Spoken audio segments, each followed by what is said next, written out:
She had a family activity, so she was asking for an excused absence. And I spoke with Councilman Alcantara today. He was planning to call in at 5 till, he said. So, Should we give him a few? yeah. Okay. And then if everyone can rise, and we'll have the Pledge of Allegiance. Deputy Mayor, could you lead us in the Pledge of Allegiance? Absolutely. I pledge allegiance to the flag of the United States of America and to the republic for which it stands, one nation, under God, indivisible, with liberty and justice for all.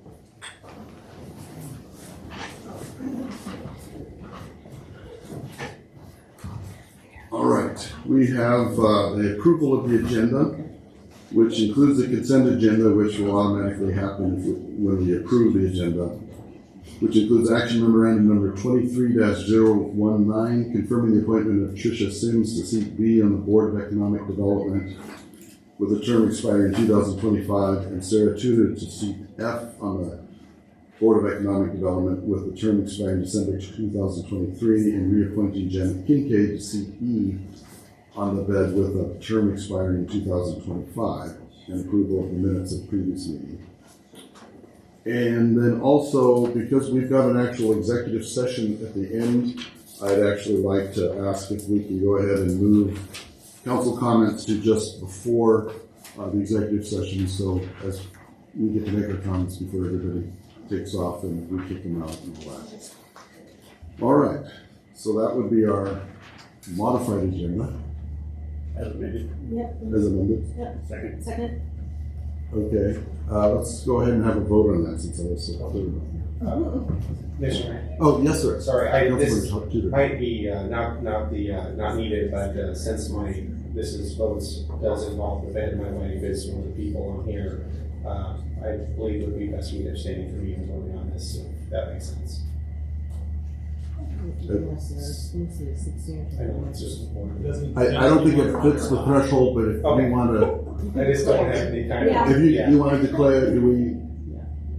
I mean, if I were to rule, I'd say I don't think there's enough money being made from the bed to qualify. I don't know if our attorney Are wants you to. messing, trying to think, if he abstains, does that mess up with one? I just. Oh, we barely have 5, so that would still. Councilman Alcantara just wanted to. Oh, yeah, perfect. Okay. Yep. Then if he chooses to abstain, that's fine. Okay. Do you want to abstain? Just to be safe. Okay, if you want to just maybe take a seat in the front row just to show that you're not voting for this. No handshaking, no. Councilman Best. Mr. Mayor, Yes, sir. I know that in the past that we have allowed, if folks feel that there's the appearance of, Right. we allow them to step up. But I would believe that would be recused, not abstain, because we don't allow an abstain for anybody to not vote on something. Oh, okay. You can recuse yourself, Recuse yourself. remove yourself from the discussion and the vote, Okay. but not to abstain. So technically, we'll call it recused? Yeah. Okay. All right, and welcome, Councilman Alcantara. Did you follow? Thank you, Mr. Mayor. Can you hear me? Oh, yes, we can hear you. It's quite loud. Excellent. So we're getting ready to vote on the agenda. Okay. Madam Clerk, can you call the roll? Councilmember Ojola? Yeah. Deputy Mayor Moline? Yes. Mayor Carrington? Yes. Councilmember Best? Yes. Councilmember Alcantara? Yes. And then he's going Okay. to recuse. Right. Okay. Okay, so that passes. All right. Next, we have presentation Governor's Carbon Initiative with Todd Smolden of the Matsu office.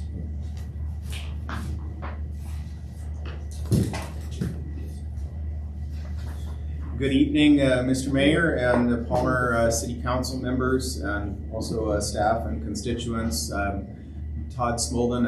I work for the governor in the Matsu, and I thank you for a little bit of your time today. I know you have a busy schedule, so I tried to build this presentation so that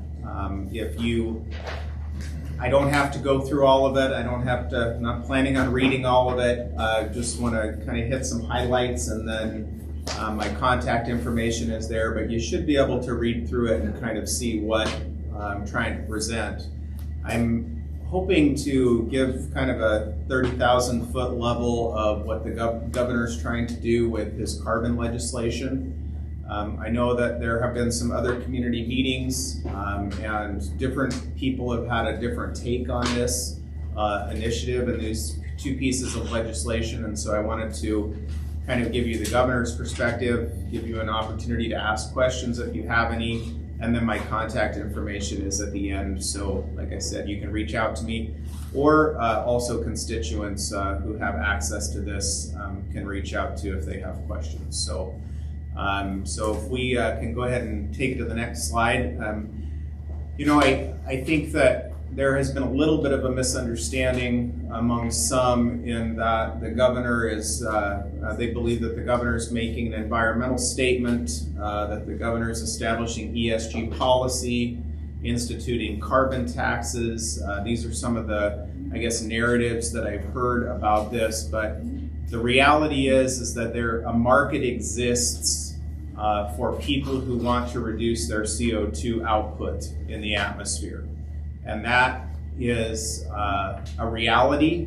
It's not something we are creating or that the governor has created through policy. It's just a simple reality that there are people and companies and countries that want to reduce their CO2 output.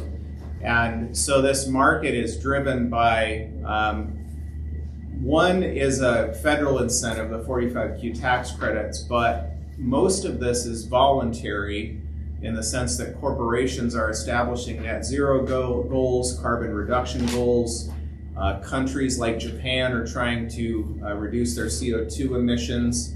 And this legislation would enable Alaska to earn revenue from the desire of others to reduce their CO2. And that is the opportunity that exists in terms of a revenue generator for the state of Alaska. If we could move to the next slide, please. I really like this graphic because I think it explains CO2 and all the things that you can do with it, and also how it interacts with the environment. So in the upper left corner, you will see what most of us learned very early on in elementary school, the CO2 oxygen cycle, where plants take our CO2 and convert it into oxygen, and then we get to breathe, they get to breathe. It's a wonderful symbiotic relationship. And so what you can do, this is what people believe is a good thing, is by managing forests or planting kelp beds or something like that, producing more vegetation, you can take more CO2 out of the atmosphere. In a sense, it is a natural scrubbing of CO2. And Alaska has a lot of potential in that area because of our land mass, our offshore resources in terms of kelp beds, mariculture, things like that. And so one of the, I guess, processes that some people are looking at for Alaska is to create kelp beds or other mariculture with the design that it would act as a natural CO2 scrubber. And what you can do is sell offsets, carbon offsets to companies for their CO2 production in another place. The right side looks at capture and injection. So it's not, liquefying CO2 is not new technology. That's what we have in our soda. We've been doing that for years. So that's just liquid CO2. But what is somewhat new is liquefying it, transporting it into pipelines, and then re-injecting it into depleted oil basins, coal beds that can't be produced, places like that, fissures below the surface. And so you liquefy it, you inject it into the ground at around 2,800 feet, between 2,000 and 3,000 feet below the surface. It gets capped off. And then one thing that they're exploring on the bottom left is manufacturing products out of CO2. So that's something that's been happening a while, but they're also experimenting with new products, similar to plastic products. And so that's captured CO2 essentially can become a resource as well for manufacturing. Next slide, please. And I'm definitely not going to read through these next two slides. You can look at them on your own, but I guess the point is that there's two pieces of legislation. One is the offset piece, which allows Alaska with Alaska Lands to participate in carbon offset markets. Again, these are not taxes that we've established. These are entities that would pay to lease portions of land in Alaska for a period of time, and they would pay us revenue to withhold those lands from complete development for a period of time.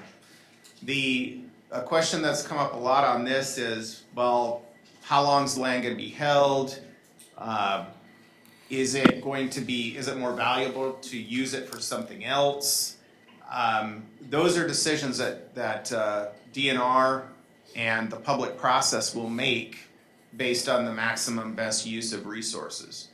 So you can imagine that there are a lot of places in Alaska that haven't been produced for years, probably won't be, and those could potentially be carbon offset projects.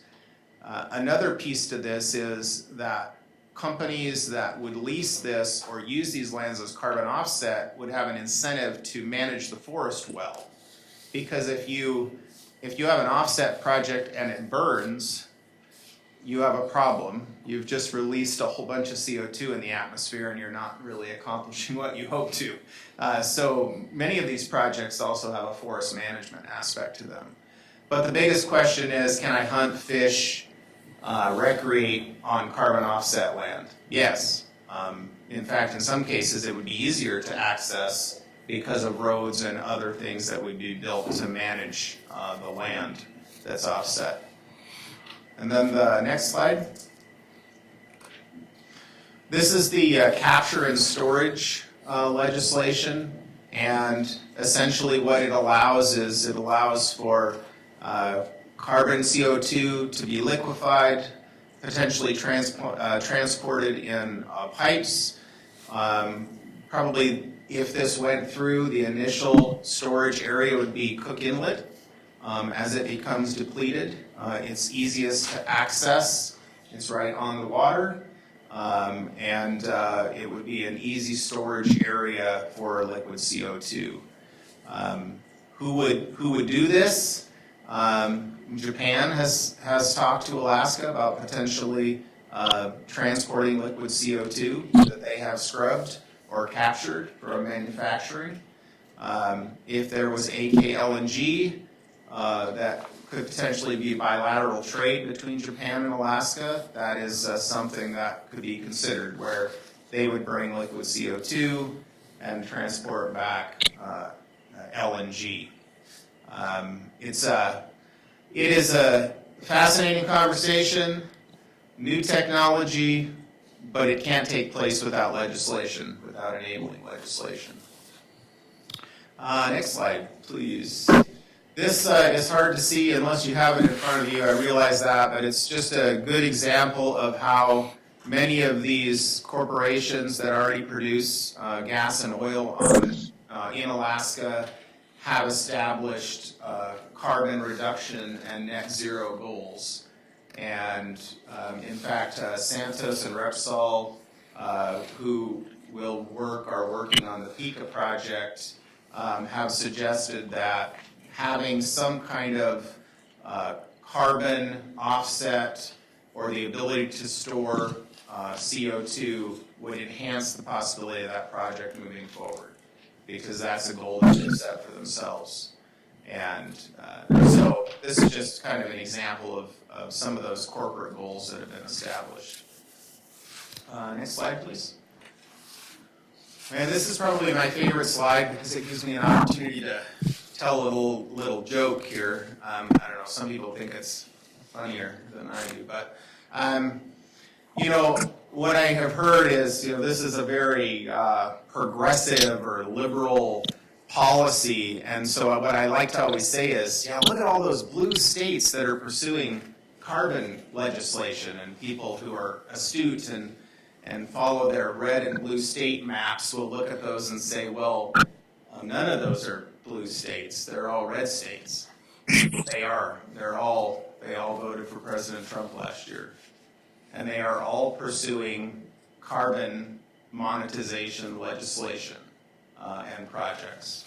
So this is not a political statement. It's not an environmental statement. This is a revenue statement. And when you have Texas,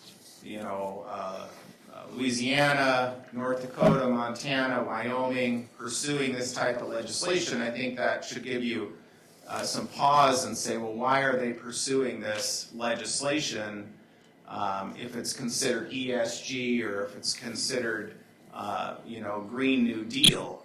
The reality is this is states taking advantage of the voluntary demand to reduce CO2. And that's what the governor is trying to accomplish with the legislation. Next slide, please. And so just kind of as a summary, again, I think it's important to understand that this legislation is needed to have serious conversations about what revenue potential looks like. It's needed because large investors want to see CO2 reduction in projects. It is a great way for Alaska to earn revenue because others see us as potential with our resources and our space and our depleted oil and gas basins. And it doesn't stop development in Alaska. In fact, it actually enhances development in Alaska. The AK LNG project will probably not move forward unless investors have a way to reduce the CO2 in the gas before it is transported. That's that's just kind of the reality of where people are at right now with CO2 and projects. And so what they would do essentially is they would take out CO2 from the gas, re-inject it on the slope in an empty basin, or to use for oil enhancement or gas enhancement, production enhancement, and then they would ship that cleaner LNG through the pipeline. That's what they're looking at. So I hope this helps a little bit.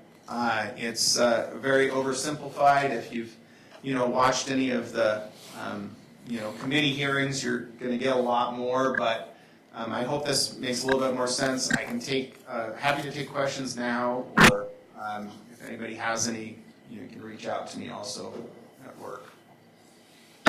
Does the council have any questions for Mr. Smolden? Mr. Mayor. Deputy Mayor. Thank you.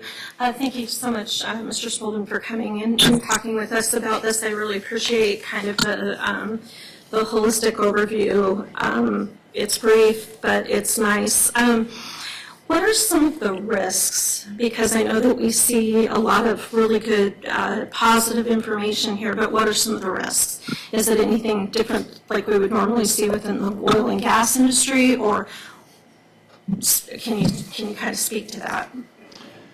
Well, I can speak to, I guess, what I have heard some people say are potential risks. Some people are a little cautious about what they would say is locking up land for a certain period of time. So, for example, if you use a piece of acreage of forest, and timber prices all of a sudden skyrocketed, and that made that timber on that piece of land more valuable. I imagine that as a possibility, as a potential financial risk. But it just like any other, long-term financial decision that you make is a potential risk, when you're counting on interest rates or something like that when you make a decision. And in terms of environmental risk, because it's liquid CO2, and essentially if it becomes if it's loses its pressure, it's just CO2. It's plant food. So as far as the gas goes, it's an inert gas. It's not a flammable gas. It's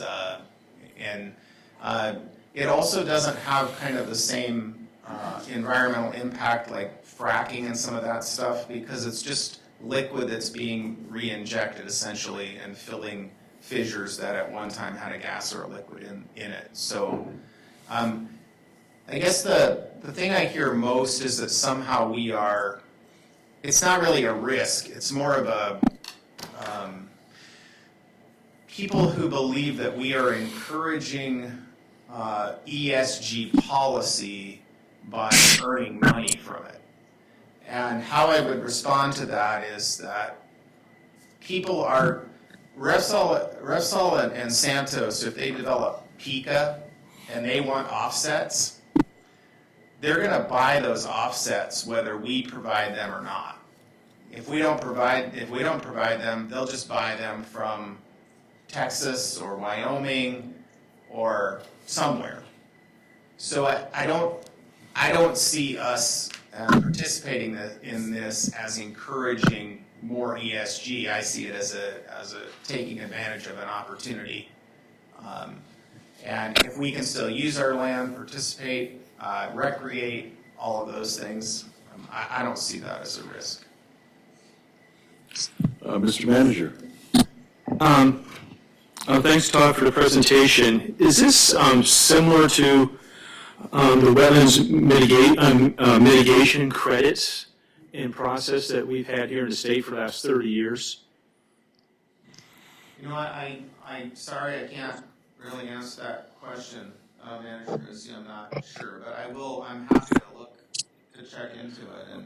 Well, the point I was making, essentially, people take wetlands and they have to replace it at a 2 to 3 to 5 to 1, and so they're buying credits on property that's preserved to offset that. And this sounds pretty similar to me. I mean, that has been a process for a long time. I know Matsu Borough has done this. And on the other hand, Matsu Borough had to buy wetlands credits when they did the rail that was never complete. Yes, I think if as you describe it, then I would say yes. It's similar. I think that's is purely government compelled through federal policy, right? So, correct. Whereas I think what you would see with this is a lot of corporate, voluntary type, decision making rather than compelled. But essentially, you're taking a product to take credit for, and you're sequestering a piece of property for that use, specifically for that use. The last question I have is, do you see this as something that is going to occur most likely in this session or next session or the following session? Well, the legislation is actually moving pretty well right now, and the legislative process is interesting, Manager Mercy. So, I think if there was nothing else going on and people weren't trying to leverage other things and accomplish other things, I believe that there is enough support to pass the legislation. But when that happens is part of the sausage-making process. But it is supported by a majority of the legislature. Thank you. Councilman Best. Thank you. And thank you for Mr. Smolden coming and presenting this today. I commend the governor for looking at ways to bring in revenue into the state. There's always going to be a lot of people that are cautiously optimistic, but playing in the world markets and seeing where things are kind of going to some degree. These burgeoning markets, much like Bitcoin and all this kind of stuff, it's hard to understand and scary. But I hope that the governor and the legislature are taking into account that they're securing Alaska's interests in this so that we do not find ourselves beholden to a foreign government to determine how we're going to produce or take advantage of our situations with our state. I hope that there are provisions in there so that we can change direction if we need to. Yeah, I think. Sorry. Sorry, I didn't mean to. Oh, it's okay. That was just more of a statement. When it comes to right now, the plants are going to go ahead and generate the stuff. It's not an infrastructure to allow it to happen. It's just the monetization of this opportunity, and I get that. But I hope that we are very, very cautious about protecting ourselves. Yeah, so thank you. And I would say, like, with the offsets, the state can manage the offsets. It's probably more likely that a third party would manage the offsets, where a company would make an agreement with the state of Alaska, and then they would sell, those offsets. So, and that's one way that the legislation is designed to protect the state of Alaska. So it's so that third party is responsible regardless of what the other, the company buying the offset does. And the other, in the case of like the capture and the storage, there are a lot of pieces in the legislation designed to protect the state from liability, financial and environmental, in terms of putting up bonding and other things like that, so that it protects the state from financial and environmental liability. But it's, that's why I love our system of government so much, is that here's a piece of legislation. It gets to go through the legislative process where 60 people vet it and have an opportunity to add to it. And that's where we're at right now. So I agree. Yeah. Councilman Best. When it comes to design by committee, isn't that a giraffe is the version of a horse designed by a committee? Isn't that right? So I'm not secure in that aspect of it. 60 people is going to make a big difference. So, sorry about that. The credits, I hope that they're being utilized in a manner that will encourage investment in Alaska, that we give preference to businesses that are doing business in Alaska, and that we find a way to encourage those that are willing to purchase our carbon credits to do business in Alaska. I hope that there's a way that we're able to incentivize that. Thank you, sir. Well, and most of those who are interested are already the producers who produce in Alaska. And that's why I think the slide there that shows where the oil producers are and gas producers are in terms of their goals. So, yes, I agree with you. All right. Councilman Alcantara, do you have any questions? Of course, Mr. Mayor. Good evening, everybody, and thank you, Mr. Smolden, for being there and for all the work the great work that you do representing Governor Dunleavy there and Palmer and throughout Mat-Su Borough. So I'm just curious on the legislation going through the process here in Juneau, where I happen to be tonight. Do we also need federal legislation, or has that already been done and the other states like Wyoming and Texas and North Dakota are already ahead of us, so to speak? We don't need federal legislation in order to participate in this, so I would say that in some yeah, in some regards, other states are ahead of us on this. Okay, thank you. All right. No other questions for Mr. Smolden? Okay. Thank you very much, sir. Good presentation. Yeah, I appreciate it. Next, we have a proclamation recognizing Tyler Ecclestad and Nick Olstead winning the 2023 Iron Dog. And I was asked Councilman Ojola if he could read the proclamation and present it to Tyler here.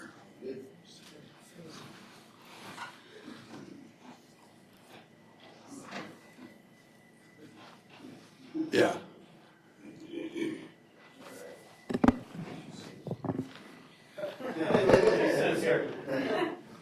Okay. Recognizing Tyler Ecclestad and Nick Olstead winning the 2023 Iron Dog.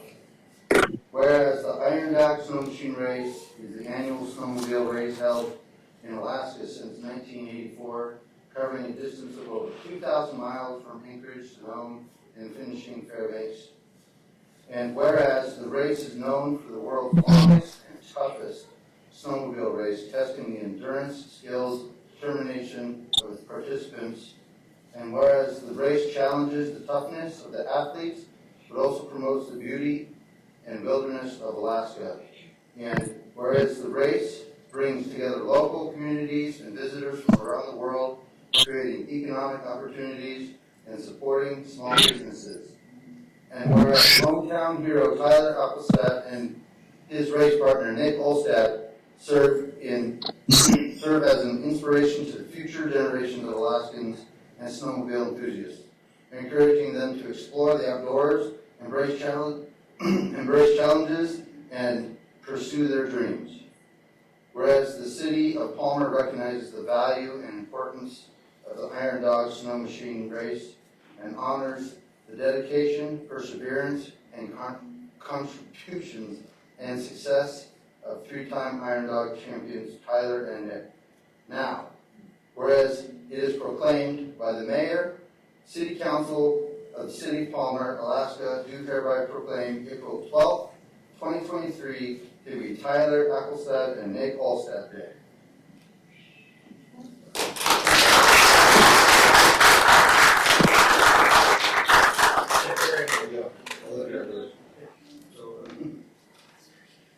Steve, look closer. There you go. Okay.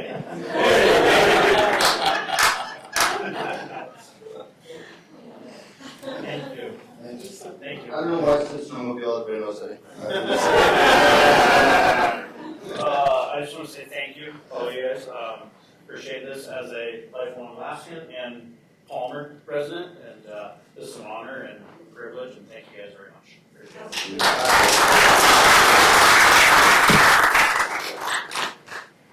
Next, we have another proclamation recognizing April 22nd as Patriots of the American Revolution Remembrance Day. Have a chat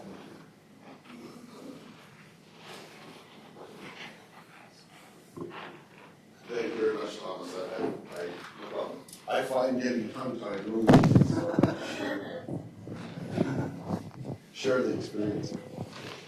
So, whereas the Sleeping Lady chapter of the National Society of the Daughters of the American Revolution is sponsoring the 2023 Alaska State Conference of the NSDAR on April 22nd in the Matsu Borough, and whereas for over 125 years, the spirit of the National Society of the Daughters of the American Revolution is reflected in the over 190,000 members who are descendants of the patriots of the American Revolution who fought and gave birth to our nation. Whereas the members of this society within Alaska, by virtue of their lineal descent from those patriots, feel an obligation to work for the preservation of the priceless legacy of those early American citizens through promoting historic preservation, education, patriotism, and honoring the patriots of the Revolutionary War. And whereas they continue to convey the true meaning of the inheritance by reminding us that our privileges to live in a free country has stemmed from loving our country, obeying its laws, respecting its flag, and defending it against all enemies. Now, therefore, it is proclaimed by the Mayor and City Council of the City of Palmer, Alaska, April 22nd to be the Patriots of the American Revolution Remembrance Day. and encourage all citizens of the City of Palmer to observe this day as a means of reinforcing the priceless legacy that we inherit with our citizenship in order to help preserve our rich culture and heritage with deep respect for the principles upon which our country was founded.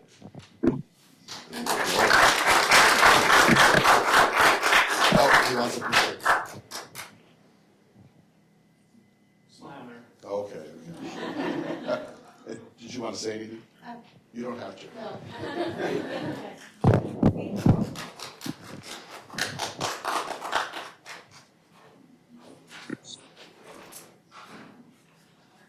And next, I think we have Kim Solian. You got it right. Thank you.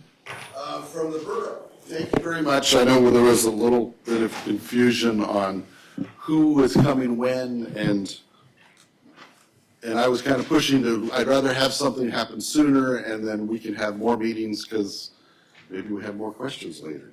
There's a lot to talk about. Well, thank you very much, Mayor Carrington and members of the Palmer City Council. It's my pleasure to be here tonight and talk with you about the Metropolitan Planning Organization development here in the Mat-Su.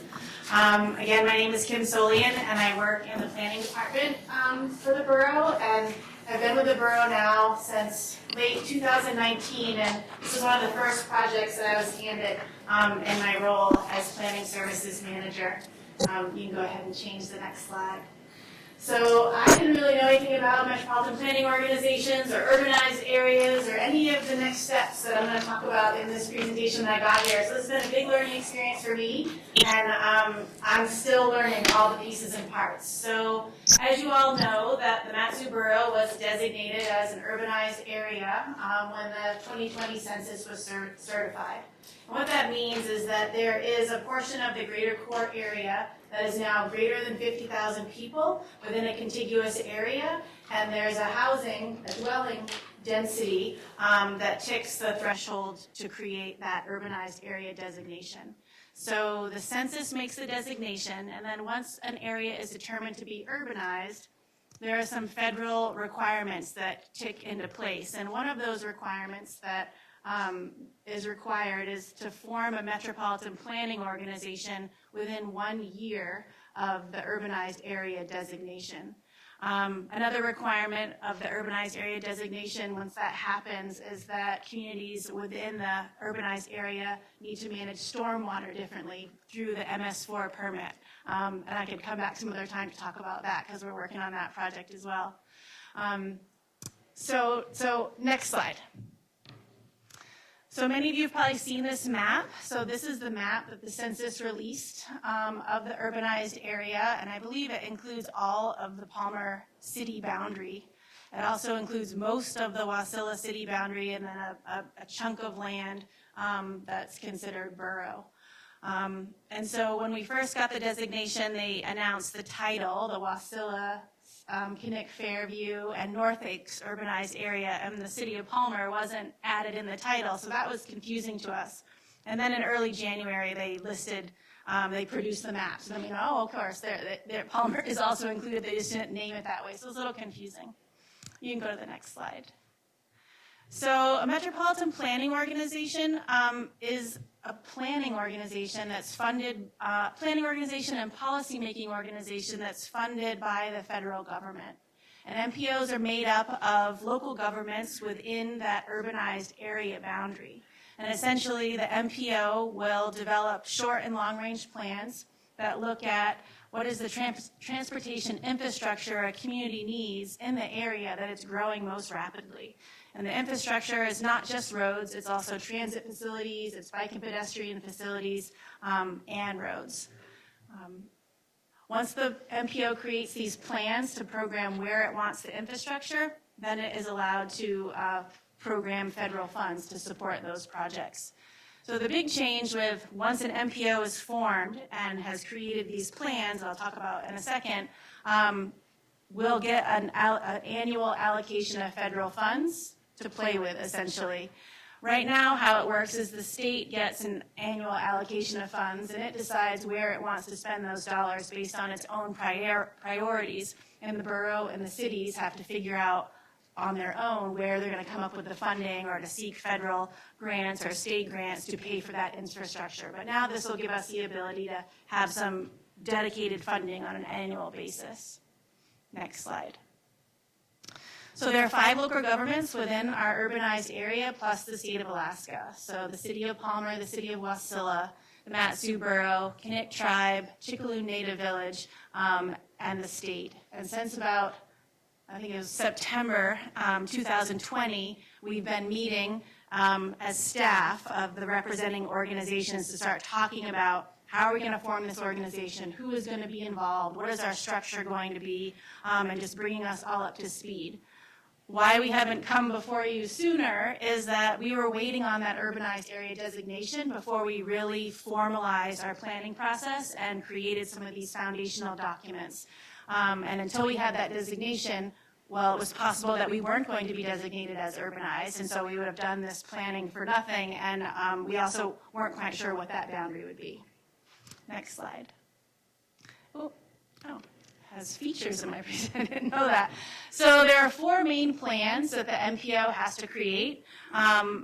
The big plan is the Metropolitan Transportation Plan. And, the borough has a long-range transportation plan that looks at, 20 years out where we want all of our transportation infrastructure as our community grows. The state has a state long-range plan, I'm sure. I don't know exactly, but I assume the city of Palmer has some priorities for transportation infrastructure that you've planned and programmed, and you're working through that list. So the MPO will have to create a Metropolitan Transportation Plan for the planning area that it's working within.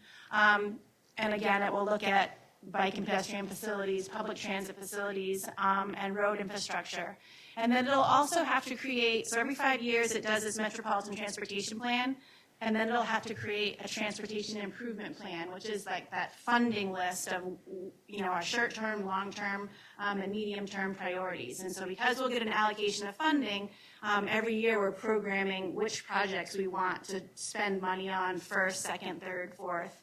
And our participating governments that will be involved in the MPO will work together as, the policy board and program that infrastructure. So it will be a collaborative process with opportunities for all of the entities to be involved. So we'll do the MTP and the TIP. Those are the 2 big things that's the first work that the MPO will do once the organization is formed.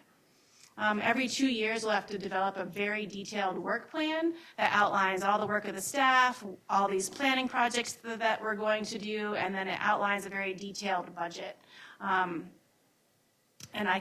we have been practicing drafting our UPWP, and so now we're in our 3rd version that we did submit to the state this year because our MPO expects to be formed by October 1st of this year and be ready to receive that first allocation of planning funds from the federal government. And then we have to create a public participation plan, because it's really important to the federal government that we're communicating with the whole public about all of these transportation projects and making sure that everyone has a say in creating these new facilities.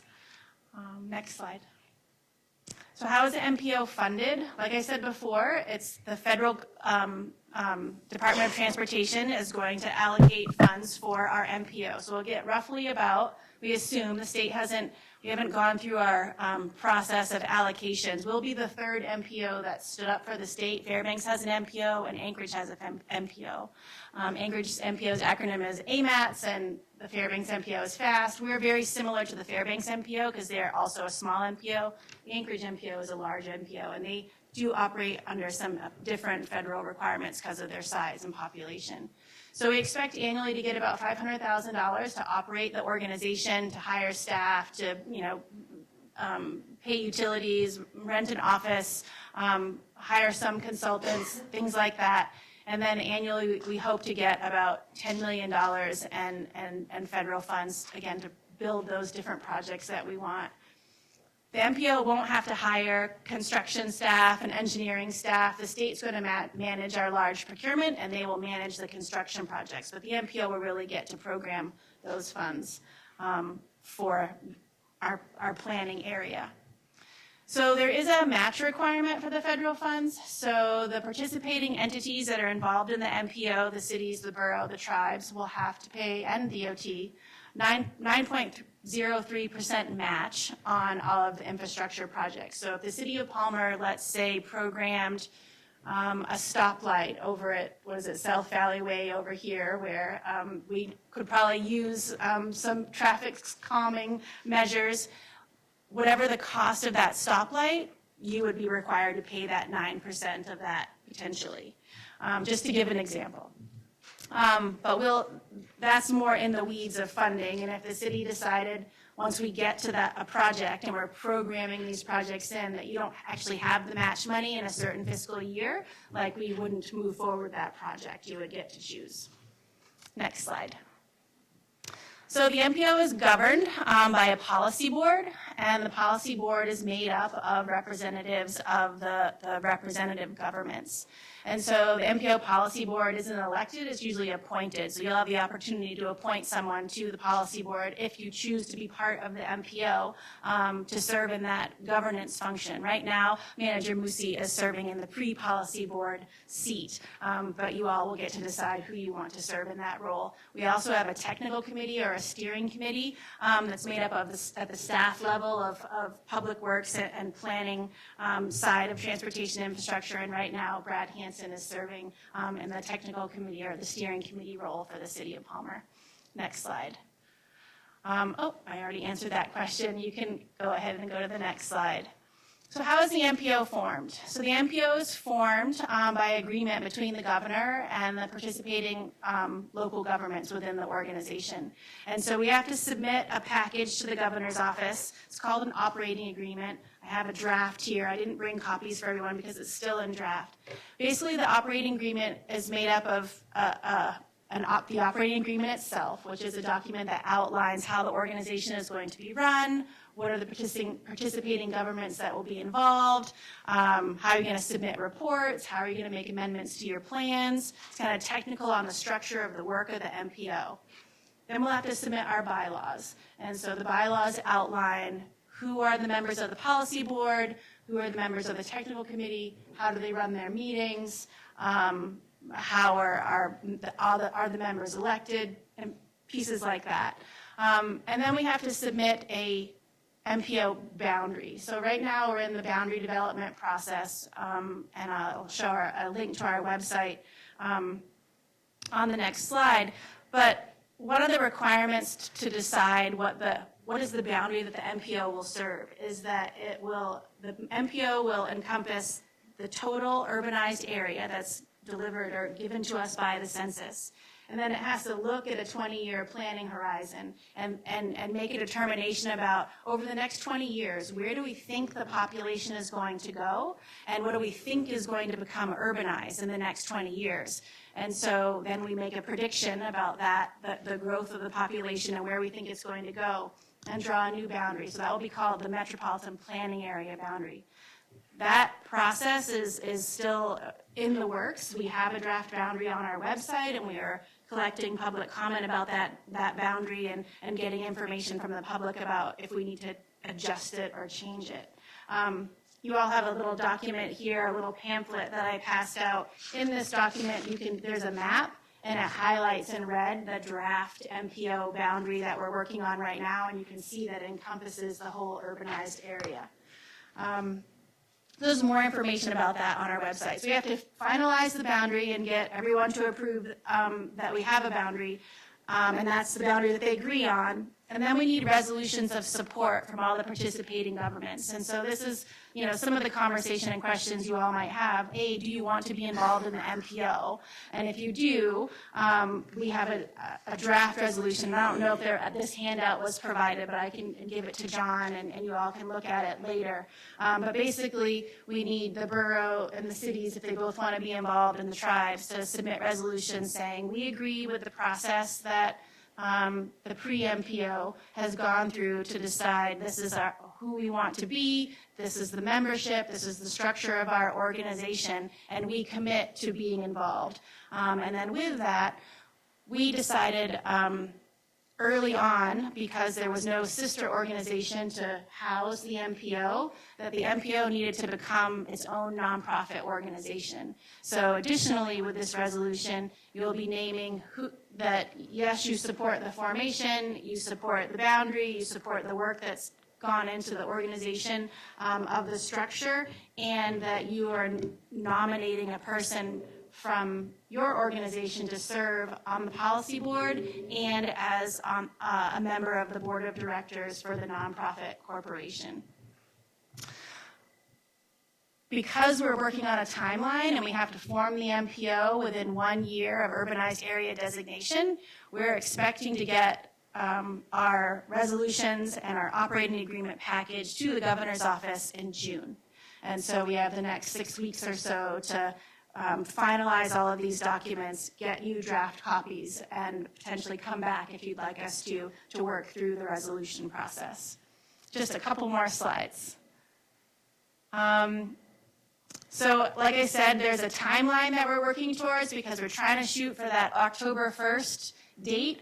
That's when the federal fiscal year turns over, and we want to be formed as an organization and ready to operate and receive those planning funds, hire staff, and start doing some of the work of the MPO. So it'll be a very busy summer for us as we work through this process. But the key dates for now is that we would like to have resolutions of support from our participating governments by the end of May, so that we can move that package to the governor's office in June.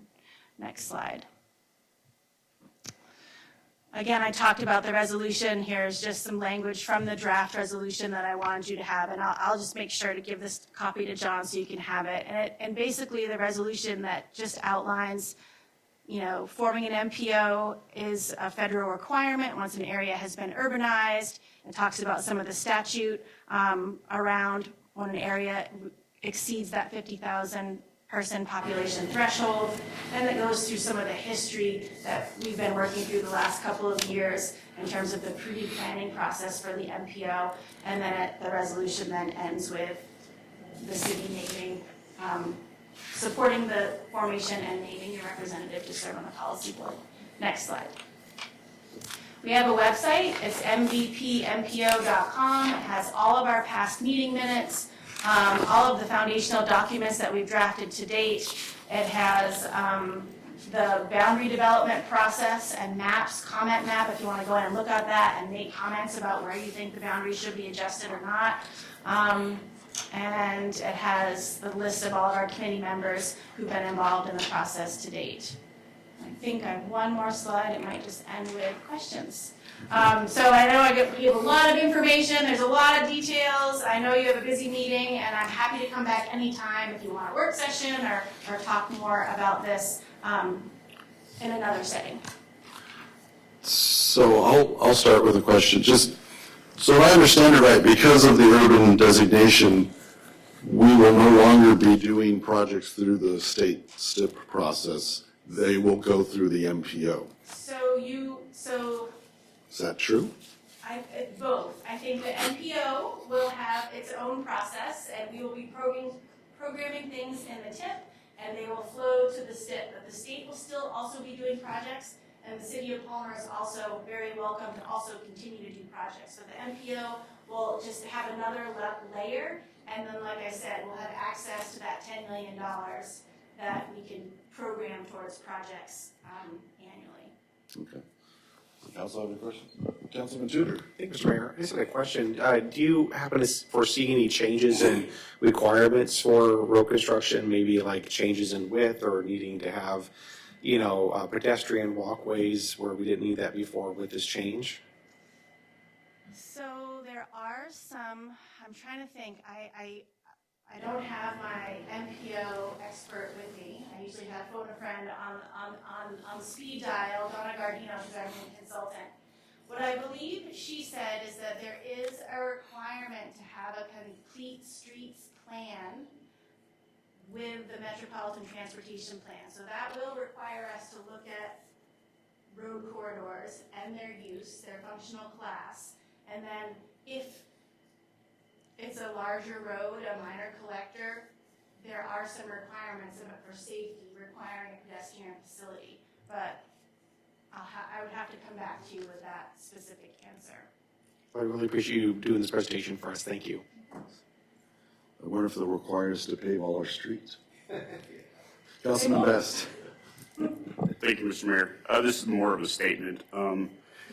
This is another one of those things that the federal government is just, we finally hit that level. It's a choice. We get to choose whether we're going to participate or not. It's going to happen to us whether or not, but it's a choice. Bureaucracy creating bureaucracies, that's really something I'm not so much of a fan of. So it's kind of I'd like to shake my fist in the air and just say, stop, no more. But on the other hand, I understand from the design aspect and trying to make sure that the communities are involved and that everybody gets a say. I get all that. But we've also watched many projects come into the city where the state gets to sit on it, and depending on their funding, they get to kick the can down the road and leach us dry at a certain amount. And we've seen projects just flail. And that is another one of those things that just scares the crap out of me, is that we're adding another layer of government over the top of things. And it's all about making things easier, but it's actually just us, allowing somebody else to dictate things. So while I'm sure that we will participate so that we have a seat at the table so we can continue to try to help guide this, but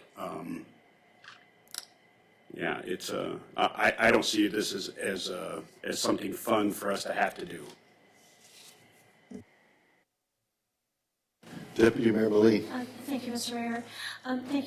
Thank you for your very eloquent in your presentation.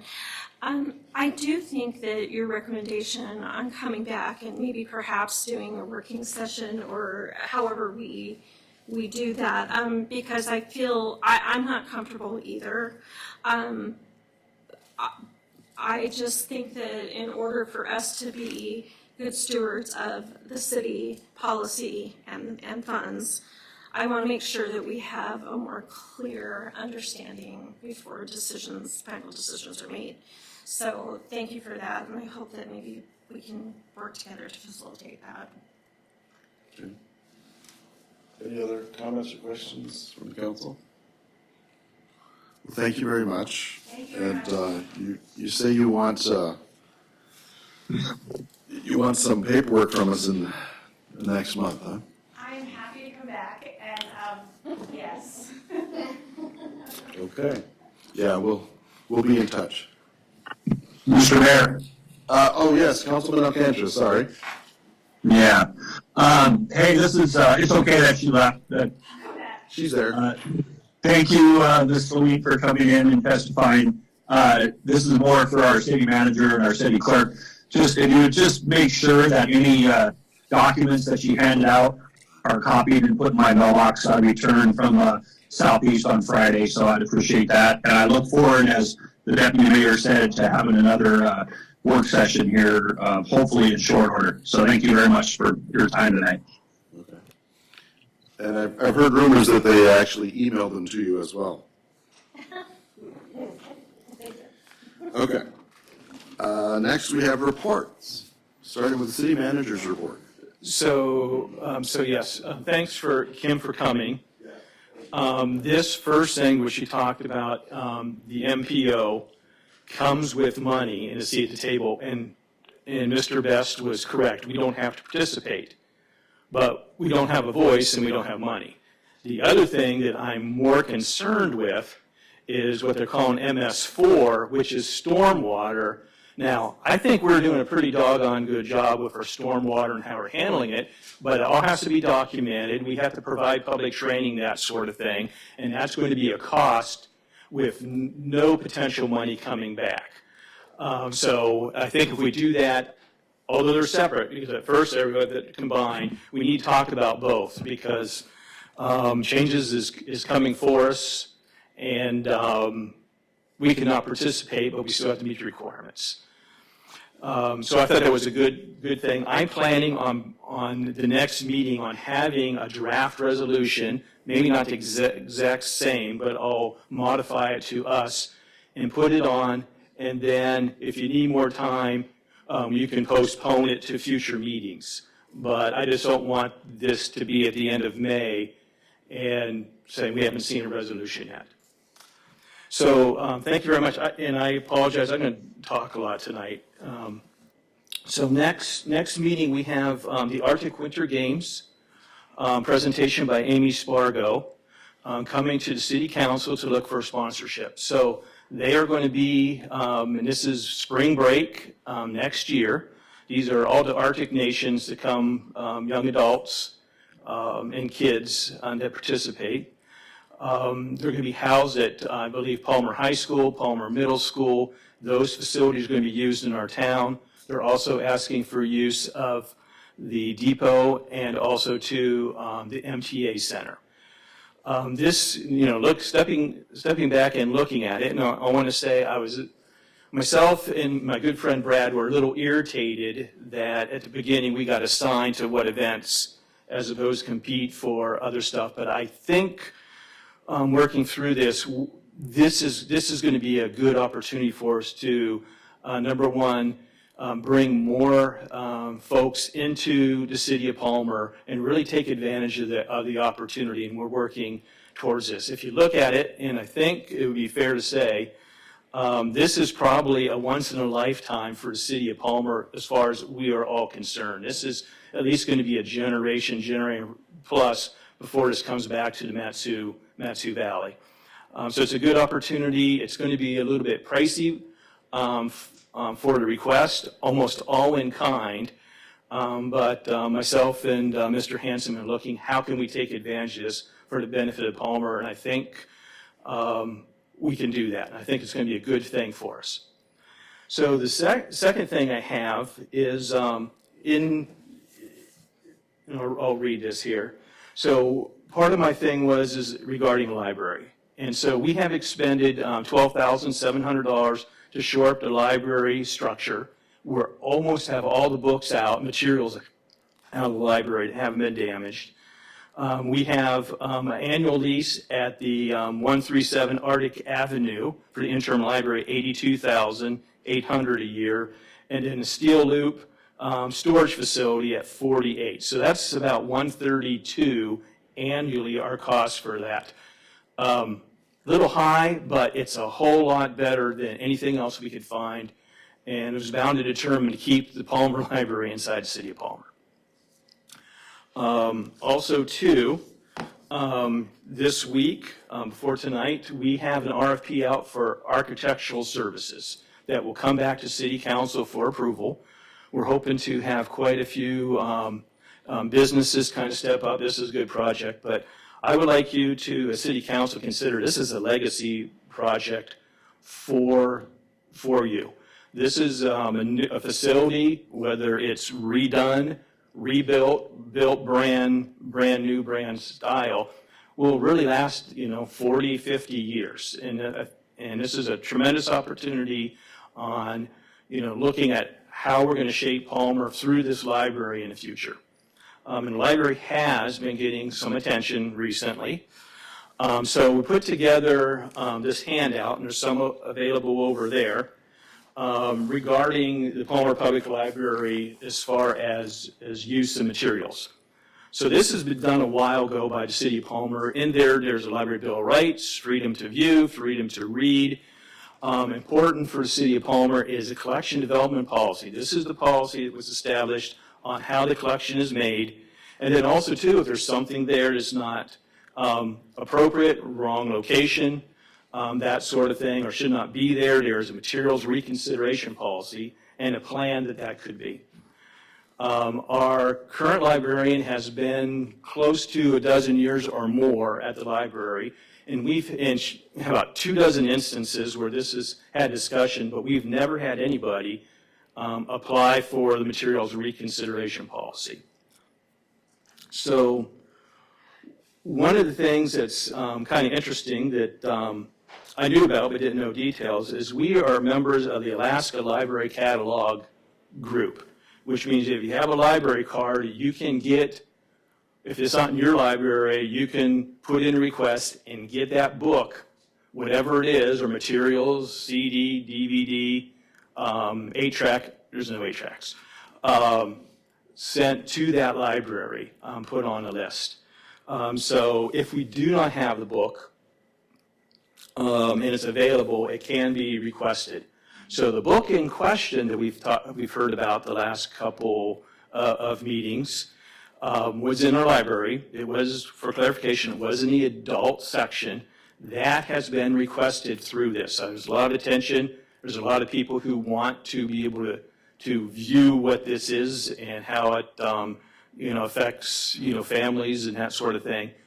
We really don't think we'll ever get that book back. There's so many people outside of our area for that, but that is just one case. The other thing we do is digitize, and I know Councilmember Moline is always talking about the data. We have data on every book in there. If a book has not been checked out in 3 years, it's removed. And we use an algorithm with that software on really trying to meet the needs and desires of our library patrons. So the more type of books that are requested by our library, the more type of things we recommend. The other questions kind of come up is who makes those decisions. So each year in the budget, City Council has a materials budget line item for a library, and a librarian makes those decisions. Sometimes we accept donations, sometimes we have requests. But that is generally, in a general area, that's how the library has been handled. Please look over the collection development policy and our materials reconsideration policy. Those things can always be revised or changed, but I think recently it has served us well. From my understanding, this isn't the first time we've had any concern about books in our libraries. So this is what we're looking at and dealing with now. The librarian is shooting for early May to be open in Arctic, to have our library services there at the beginning of May. So we'll have those services back. So, Public Works. Bad news, we are down an operator. We got good people, and construction companies see that. They flash big cash, and so we lose those occasionally. But we've lost, I think, 3 key people in our wastewater, and we were able to promote and reacquire just as talented people for that. So sometimes it's a revolving door, but we've been doing a pretty good job keeping up. So we had an excavator arrive just a couple weeks ago. It was ordered 2 years ago. It took us 2 years to get that, but it's in. Thank you very much, City Council. The blower that you gave special consideration, it came in 10 days ago. So that was pretty good timing. I think Jude ordered the snow to practice this past couple of days with the new blower. But it's a beast. It's going to work really well. And so thank you very much for that. It really helps when City Council provides the equipment. And one thing I think we learned is really these past couple events is that Palmer's on its own. I mean, we tried every place during this last snowstorm to get some help from private, from the state, from MSB, from the National Guard, and we were, I'll use the term, SOL on all those cases. So having equipment that works, we did have a piece of equipment that broke, is something that we want to keep in the forefront. So Jude's going to come in and talk a little bit more in detail, but right now we could use another loader, which is planned to be out in 2 years. From today, it's going to take us 17 months to get that. So we may come back to you and say, hey, this is the cost. This is what I think the delivery is. Would you consider moving that forward? And we'll provide, this is how we can make the funding work. Just like you did with building of the fire engine. Well, I think we have to be more proactive, didn't just wait in a year. Because, I mean, our citizens, I think every one of us said, man, I wish we could have got those neighborhoods downtown cleared out sooner than we did this past year. And it wasn't for lack of effort. We threw everything at it. So equipment that is less susceptible to breaking is a benefit. The Evergreen project, pathway project, it's the bids are due 4/20. I wish it had been 4/21 because you know what 4/20 means. But anyway, it's just going to be on that day. Hoping to get really a good price on that.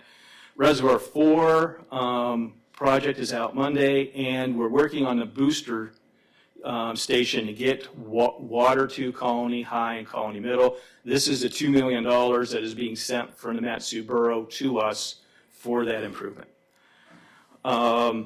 Just for the record, Reservoir 4 is? Where's Reservoir I 4? believe that's north, the north one.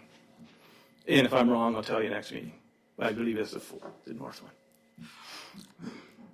I'm just glad we know we have 5. I do know that. So today is a third meeting myself and Dwayne had with the school system on the SRO officers. Those are the police officers inside the schools. And of course, we have one who everybody seems to love that bounces between Palmer High and Palmer Middle Junior. So one thing that happened this past year and a half is Wasilla has had difficulty finding officers, and so they pulled out of the colony schools. They think they would like to get back in, so we have been talking about putting officers in colony. So at the next meeting for consideration, we're working on an agreement to come to the city council to have 2, up to 2, starting with 1 up to 2, SRO additional officers for colony schools. The school is going to pay 75% of the actual cost. That is officers, equipment, overhead, vehicle, for amortized over a 5-year period. It'll be more money brought in for that officer. I am suggesting 2. I believe they'd like to hire 1 immediately. But with what's going on in this world, I mean, we just had somebody at Valley Pathways. We need to protect our kids. And I think it's incumbent on us to kind of step up. I think it'll be financially viable for us to do so.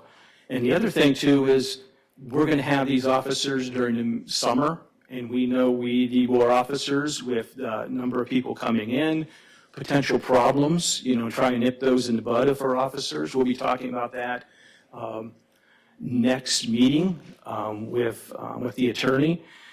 And then also, too, State Fair. State Fair last year has had some incidents, more incidents than not, and so it'd be nice to have some more presence there with this. So we'll lay this out for next meeting for your consideration.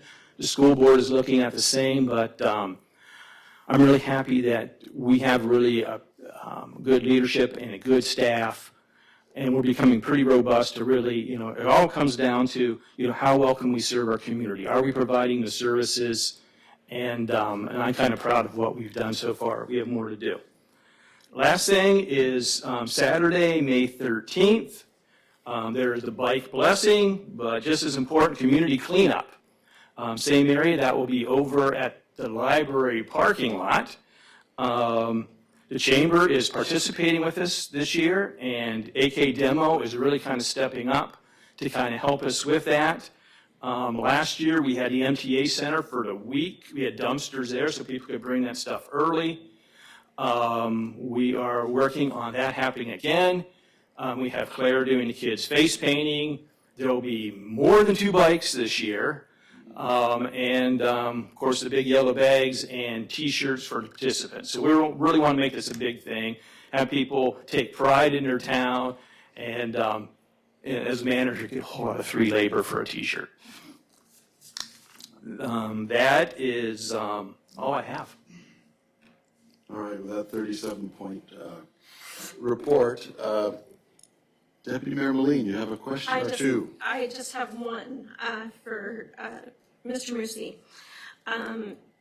Did we have business interruption on our insurance policy for the library where it helps facilitate or kind of recover some of those funds in order to set up and continue business? We did not, Oh, okay. Okay. but we can claim full value for each book. That's just right. Okay. And then, then we go on eBay and replace. I'm just messing, so. Is there any other questions for the manager? Councilman Alcantara? You still there? I'm still there. Can you hear me? Did you have any questions for the city manager from his report? I do not. That was a very thorough report. Thank you, Mr. Moosey. This is great. The more I talk, the less questions I get. This is true. Okay. Next, we'll go to the mayor's report. I've got a written report, and just wanted to highlight a few things. Some things with Seroma and our sister city. So it's been, I believe, 4 years since the kids have gone back and forth. There's usually quite a few. There's some students that go from the middle school and Palmer High over to Seroma. And the city's usually contributed 25% of the travel cost with that. And the costs have gone up, as you might guess, but we do have it budgeted. I asked the coordinator, and I got a number, but I just rounded it up to 7,000. I don't know if we feel generous enough to round up to a little over 25%. But they're getting ready to travel in the next month, and so we usually try to. They buy the tickets and then we reimburse a percentage. If there's no objection from the council, we might just round up to that 7,000. And we'll be having them come and probably greet us in Japanese before they leave as well as when they come back. Also, the mayor from Seroma was asking, they were supposed to host 2020, and for some reason that didn't happen. And so they're asking if they could host the 45th anniversary in 2025. And I said that sounded fine, and we can have kind of discussions of what that would look like and how we'll do that. And in the packet, there should be a copy of the letter I received from the mayor and my response. Things coming up, I believe the manager mentioned Arctic Winter Games. Jude from Public Works, I believe, is supposed to be here next meeting.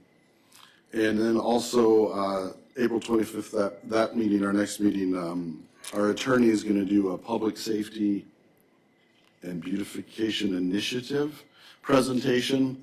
I was calling it 101 and I got yelled at. So. Well, it's kind of like Crime and Punishment 101, but Yeah, basically that will be, we're going to, what did we say? The Public Safety and Livability Enhancements Program. I didn't hear that one. And to be clear, that's to replace the vagrancy, acute vagrancy that, by the way, John named. Yes, ma'am. Our manager wasn't very PC. Yeah, he was making stickers. They'll have to be bigger now. But he is good at swag, so. Yes. So she's going to be doing a presentation at our next meeting. And I was going to work on a working group, working with Josh Tudor and kind of meeting with the manager. And my belief is that we need to have some more regular communication with our museum and the visitor center. And so we're going to working on that, and we'll get copies of things to the council as well. And am I missing anything? I think that's all I have. Is there any questions for me in my report? Mr. Alcantara, you still there?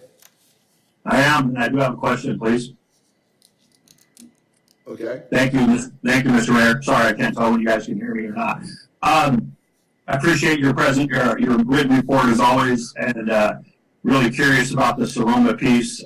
Just so you know, my favorite Japanese student, Teja Alcantara, will not be going this time around, but If the money in our budget is 13,500, and I hear you say you bumped it up to 7 to cover the 25% or a little more than 25% coverage, if these students that are going this year run into hard financial times, is there a chance we come back and take another $6,500 bite at the apple if our budget for this event was actually 13,500?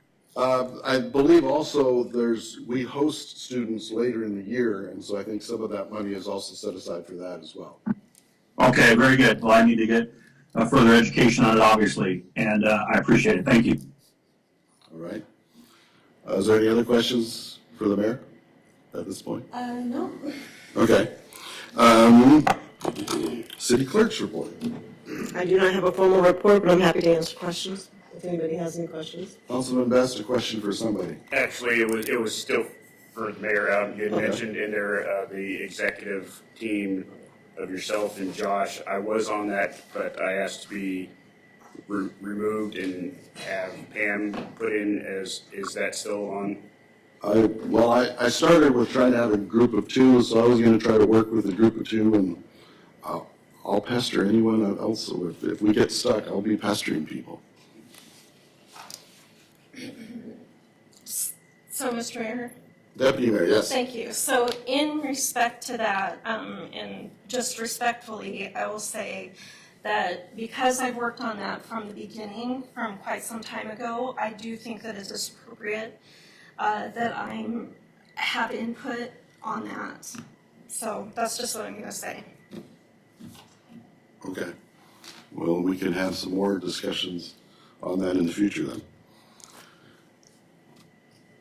All right, attorney's report. Mr. Mayor? Oh, yes, sorry. Yeah, before you go to attorney, just for the city clerk and deputy city clerk, it's been a whirlwind 2 days down here in Juneau, but yes, I did receive both sets of documents via email from the Matsu Borough as well as Mr. Smolden, so thank you very much. Appreciate that. All right. Madam Attorney. If I talk a lot, does that mean you won't ask me a lot of questions too? Sure. So I have been involved, I just wanted to let you know, in terms of those, the different contracts.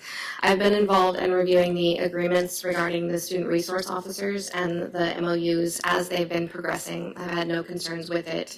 Been working with the chief and manager Musi on that.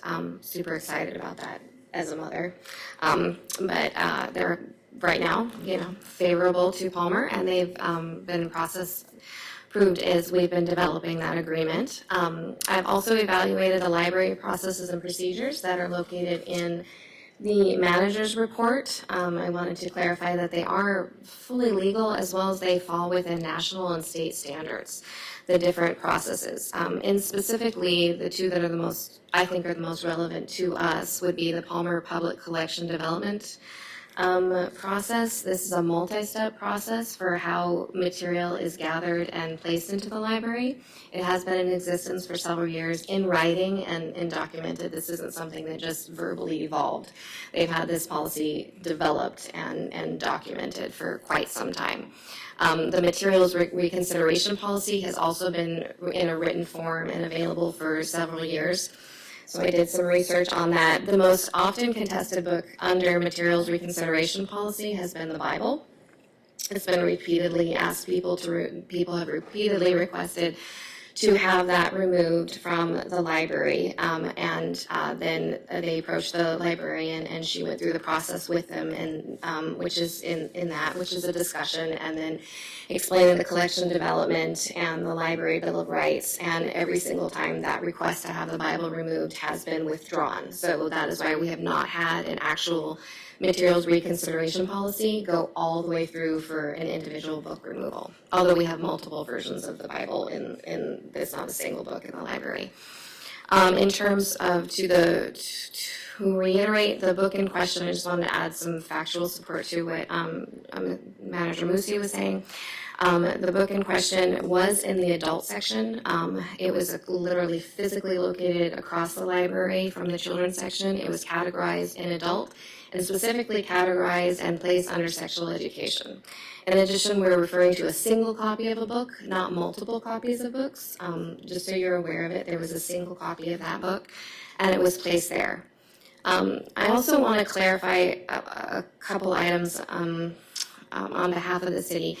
In the process of the debate regarding these specific books in the library, I just want to take a moment to highlight our inquiry processes and emphasize that the city in no way supports or condones any threats or targets of individual city employees. Rather, this discussion is solely regarding policy and procedures. Elements of this library book censorship discussion have gotten dangerously close to crossing the lines of threatening personal safety and targeting individual people. And the city does not support this. In fact, the city council has stated and illustrated how inappropriate it is to go after an individual city employee, and they hold themselves to a higher standard in their code of ethics, promising that a council member will never target an individual employee. This is based on the council's understanding of professionalism and their willingness to hold themselves to a higher ethical standard, since they are elected officials and city employees, or individual volunteers or not.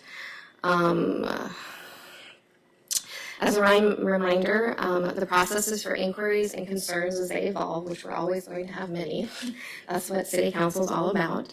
As they evolve in the future, it's a three-part primary process. When an issue or an accusation comes forth, the first step is to evaluate if it's factually accurate. That could occur through myself, through the department lead, through Manager Musi. There have been several rumors and accusations that are either simply false or portions of them are based upon misunderstanding or lack of information. Second, if the concern has been validated as accurate, then the next step would be to see what ordinances, policies, and procedures have been developed to address this. This is why we have the City Council. Once that has been evaluated, if there's still a concern regarding the policy and procedure or an ordinance, then that lies solely within the power of the City Council to propose, discuss, and vote on any changes. And I just wanted to speak on behalf of the City Council and all of your high level of ethics that you will not condone any kind of violent behavior towards an individual. That is the end of my report. Any questions? Hey, Mr. Mayor, I just wanted to speak out and thank you so much for working so hard on this, and I definitely want to reiterate that, like especially in the book in question, it's not a book that I'm pleased to see in the library, especially one that we can't even show here because it's the content of the book. But, we have to really have the high ground here, and threatening public employees is definitely not the way to go. Like what you good folks are doing by coming here is perfect, and following these rules. And I just want to say thank you for bringing this to our attention and for coming to City Council with this instead of, whoever's making these threats. We do policy procedures for this to protect the welfare of the city employees.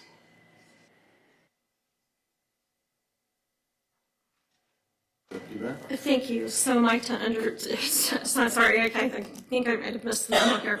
So I didn't understand that we've had one of our employees actually threatened? Yes, ma'am. And there's proof that's been investigated and that individual has been threatened? Yes, both not only reputationally, which could be an employment concern. It's highly likely that it would be considered both a physical. I'm not asking you to out anything that you shouldn't appropriately, but I'm just reading between the lines here. And that can occur when things passionately erupt, right? Mm-hmm. Certainly I'm not saying anything of that ever evolved from the City Council. I'm just saying that passions have erupted, and as those things get and people offer opinions, they're, enough where I was quite concerned that this is crossing into dangerous territory and we need to make sure the police are on hand.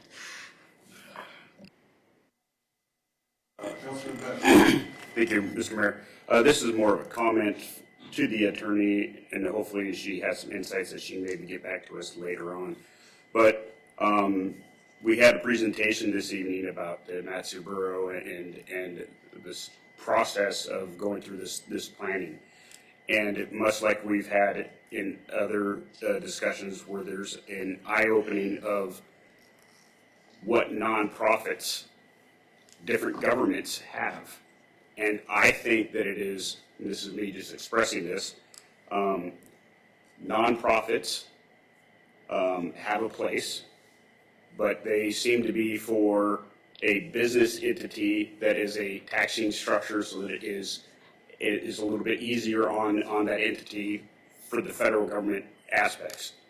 But when you create these nonprofits, all of a sudden they have their own bylaws and what they adhere to, and all of a sudden it's a whole nother entity.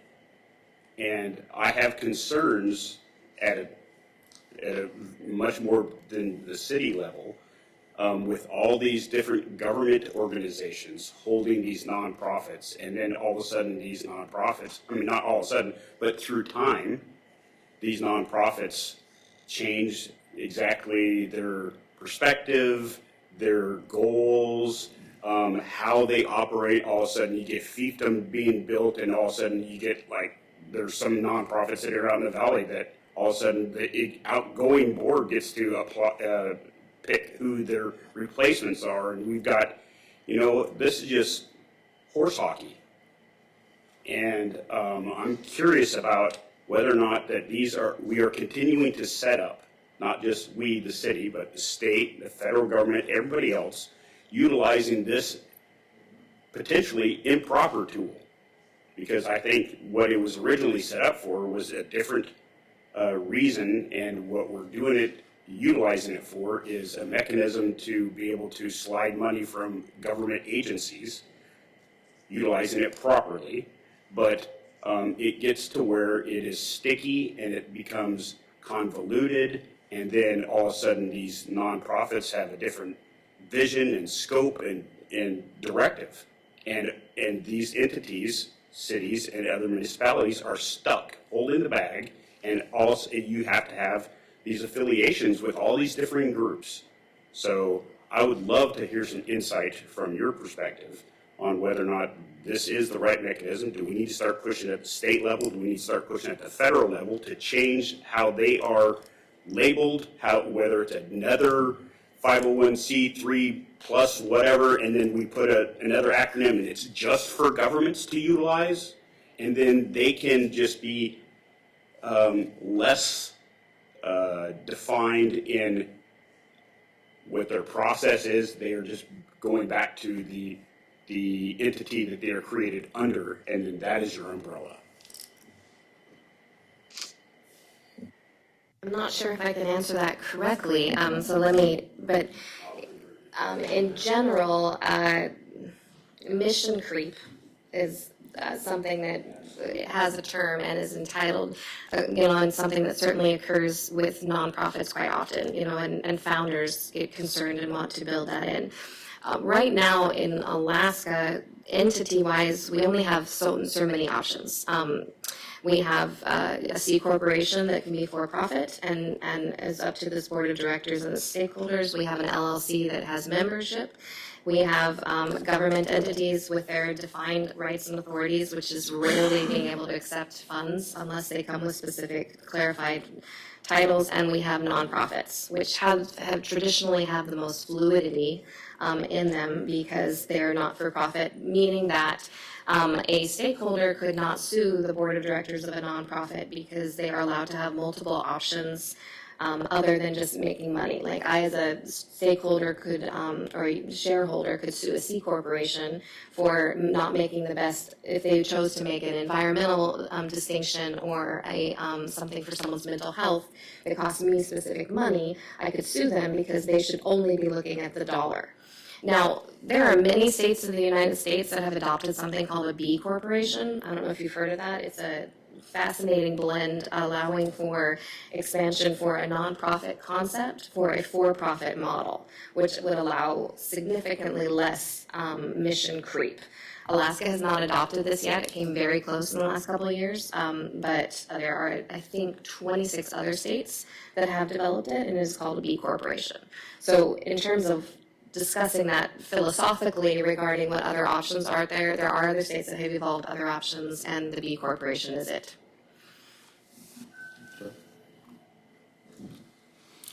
Is there any other questions for the attorney? Okay. Next, we have audience participation, but I think we'll take a 10-minute break. We're getting into a long meeting here. So we'll go ahead and leave the recording going, but we'll take a 10-minute break.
All right.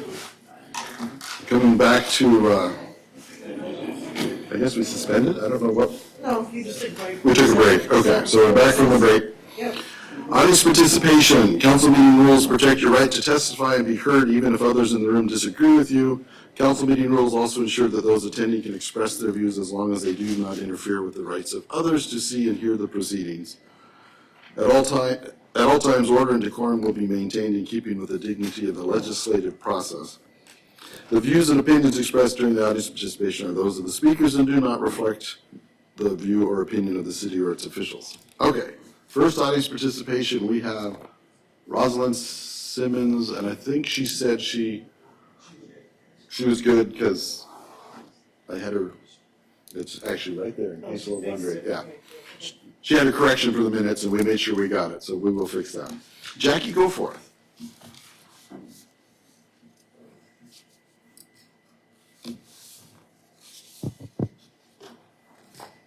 Hello, my name is Jackie Ivy Goforth. I am the published author of 62 original works, and 110 of them over the course of combining them into sets. I am in 8 different languages throughout the world. I've been on bestseller lists throughout the world. And I have been writing since 1983. My first book came out in 2004.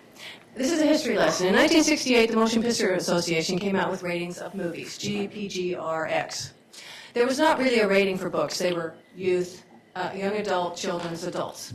Prior to 2000, if you wanted an X-rated book, you had to go to a porn bookstore, an adult bookstore. After the internet started up in the year 2000, they started putting pornography books on the internet, and it was a huge market. Now, the publishers knew this, and they saw this, and by 2004, when I came out with the very new line of erotica from Kensington. It was called the Aphrodisia line. And what they did was they folded pornography right into the book writing industry, and they called it romance. Okay? So, it always had an erotica label on it. It was supposed to. So for the first 5-6 years, and everyone with a Stormy Daniels, by the way, who was writing erotica. By the time 2008-9 came around, they started noticing that you couldn't get on any huge markets if you had erotica on there. It's the same thing as trying to put an X-rated movie out. It cannot compete with an R-rated movie because people know what's in there. But they didn't really know what was in the books. So they just took erotica off. So from then on, if you bought a romance, especially a paranormal, it was a crapshoot. It was buyer beware. So I knew that the romance industry was chock full of pornography. And in 2015, when I had an interview in Pittsburgh, I was asked by a guy on the radio, he said, you know, romance has a really bad reputation. I said, yes, deservedly so. And he went, well, what do you mean? I said, well, the pornography industry is in there. So I knew that the publishers were putting the pornography into the romance industry. I did not know they were stretching the envelope and putting it into young adults until about a month ago. I had no idea that the young adult, which is 14 to 17, now included pornography until I saw the book, Let's Talk About It. And there is no ambiguity about it at all. There's no interpretation. This is not sexual education. This is showing you how to masturbate and giving you step-by-step instructions. Now, if you read the criminal code, anybody under 16, it says right under number C. It's a law, a violation of the criminal law to show things that say masturbation. Why is that not clear English? Why? I'll tell you why. Because it's been folded into the LGBTQ community books. That's why it says it, so that if you raise any problem with it, you're automatically labeled a hate-filled homophobe or transphobe. Trust me, I know. And I have not said anything threatening to anyone, and I would like to see it in writing if it is being alleged, because it must have come from someone else. I'm listing exactly what it says in the criminal code, and guess what? It's illegal in the federal code, too, to sell it to anybody or give it to anybody under 16. Do you know I bought that book? I bought it online, and Barnes & Noble will not send it to me. They will not send it outside the continental United States. You know why? Because it's illegal to send pornography on international air. But I'll have it. Joseph. Thank you.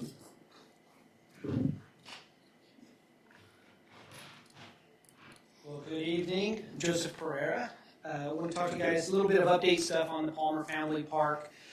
Things I thought you would like to know and just informational stuff. So it's just under a 9,000 square foot footprint, right? So it's a pretty decent sized park that we're putting in. All the equipment is American made. So I don't know if that makes you feel happy or not, but it makes me feel happy.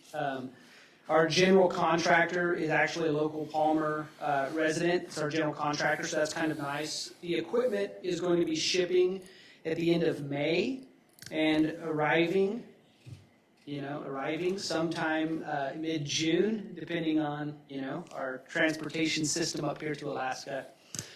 We're going to actually be doing a community build, which incorporates, various groups and stuff like that. One of the groups that's already committed is the Palmer High School football team. So they'll be out helping actually put the playground together. We have submitted to the local high schools within Mat-Su Valley a competition for creating the logo or the logo design for the actual park. So we kind of have a fill-in right now, but we actually put it out to the community schools, which they'll get, the top, whoever gets selected will win a prize. So mid to late July will be our grand opening. And then I mentioned to you last time that May 2nd, we're having kind of a stakeholders type luncheon over at Colony Inn. That's actually going to be May 4th. So it's Thursday, May 4th from 12 to 1. It's a free luncheon. But if you've been over to Colony Inn, you know that it doesn't seat a ton of people. We're hoping to get maybe 30. So if you really would like to be there, we need to get like an RSVP to say, hey, I really want to be a part of that, kind of thing. Or if you know somebody that does, just have them get a hold of us. So I think those are all the updated things that we have. So anyway, I appreciate it. I told all of my board about the support from you guys, and then Amy, who's our administrator, was very appreciative of your guys' support. So thank you guys very much. Thank you. Joe Gerard? Yeah, I actually might speak about the ordinance coming up next. Oh, okay. During the public hearing? Okay. And Cindy Hudgens?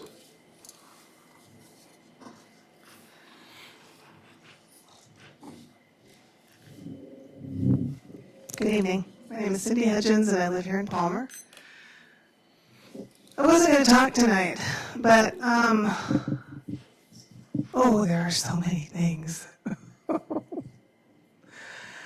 And the latest being the reading over here from the attorney's report.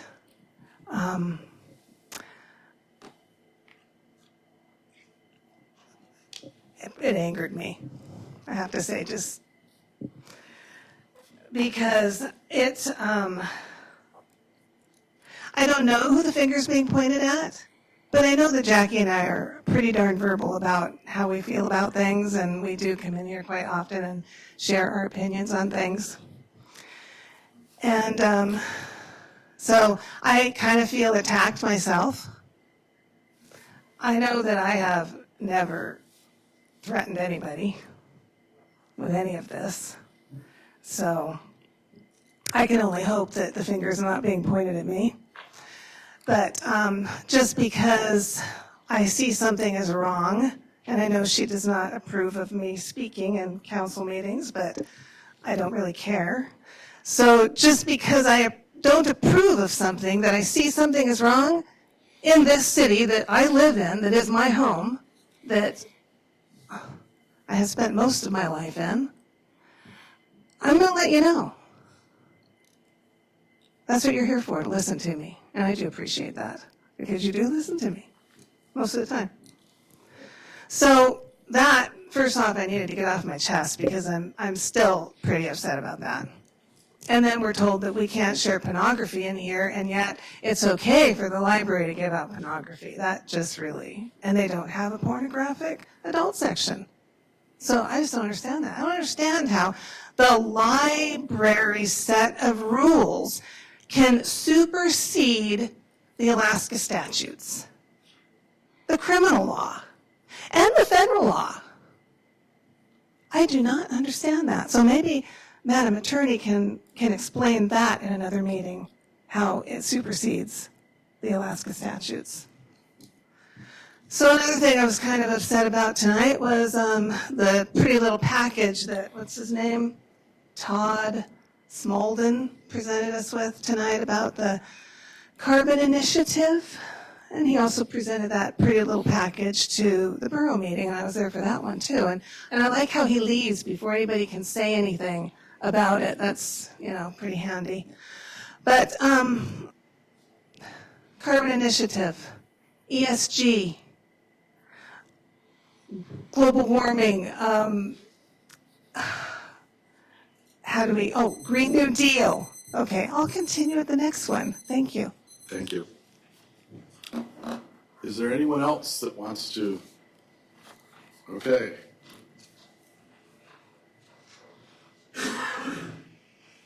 don't know if I can spell his whole last name. Thank you, Mr. Mayor. My name is Mike Malewski. I live at 325 East Fireweed Avenue in beautiful downtown Palmer. Tomo arigatou gozaimashita. I also am serving on Palmer Soromakai, which is a nonprofit organization which has been formed to assist in the process of sister cities exchange, whether it's a school, et cetera.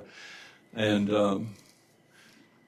we too are supportive of this exchange. Carl Williams is president of that organization, and as you know, she is the person who really is the mainstay in all of the exchange. And you'll be hearing, in addition, she'll be here, and our organization will be here to do things.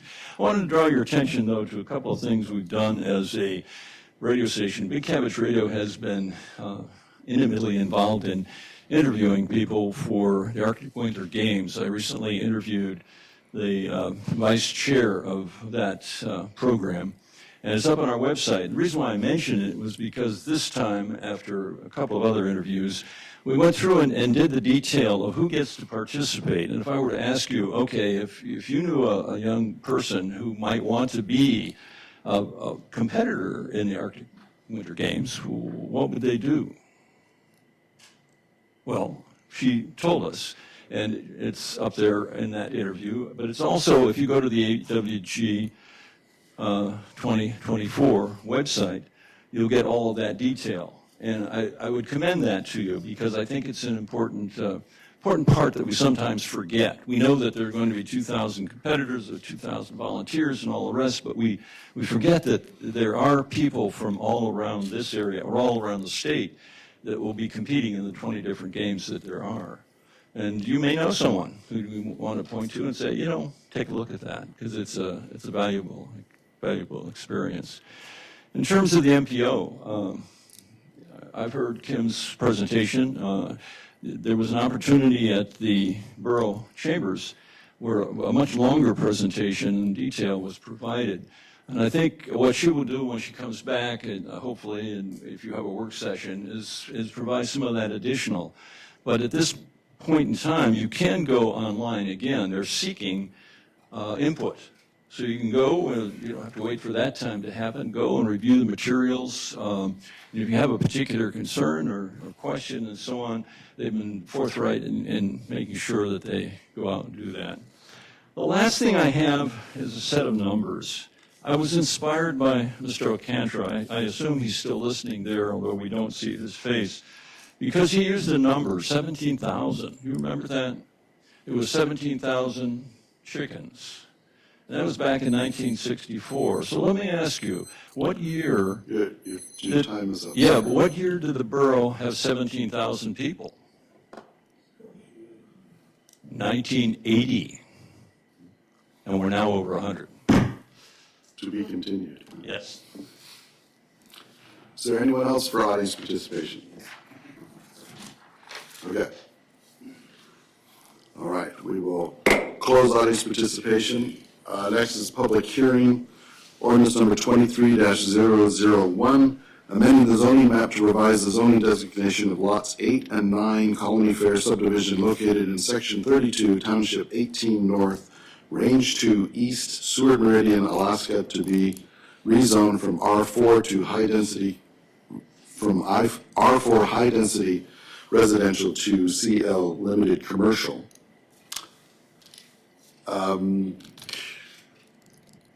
Can we get a staff report before we open up the public hearing? Yes. Yes, sir. Yes, come forward, Mr. Hanson. Sorry, this is just, we haven't done zoning things in a little while, so I thought a little bit of a staff report would be helpful. So it would be an amendment to the current zoning map. With that zoning map on the wall right there is completely up to date. There are no new amendments since that has been published. This is a request to rezone 2 lots, which approximately is 1 acre of property from R4 to CL. It's been operated as a daycare facility for approximately 30 years, which essentially is a commercial activity. The Planning and Zoning Commission passed unanimously to recommend to council the approval of this ordinance for a rezone. Let me just tell you what a limited commercial district is for. It's for where the principal use of land is for a combination of dwelling and commercial enterprises, which provide the daily and frequent convenience shopping and personal service needs of residents, serving a population and trade area which is less than served by the general commercial district. So this is not a general commercial district. This is a limited commercial district. It is outside of the downtown business district, so it's not subject to reduced or relaxed parking standards, or it doesn't have a different set of standards for land uses. So, as I said, the commission recommended to approve it unanimously. If there's any questions that I might be able to ask, I'd be willing to answer. Deputy Mayor. Thank you, Mr. Mayor. To Mr. Hanson, what, so it sounds like it's already kind of mixed use right now. Sorry, in case you can't hear me. What is it that they can't do, or that they're doing now, that they couldn't do with commercial, that would, or vice versa, that would allow them to, is it like shopping, like a couple of shopping mall type? It could be office, it could be retail, it could be lower scale development for commercial purposes. It could be a restaurant. I don't believe that bars are allowed in a CL district.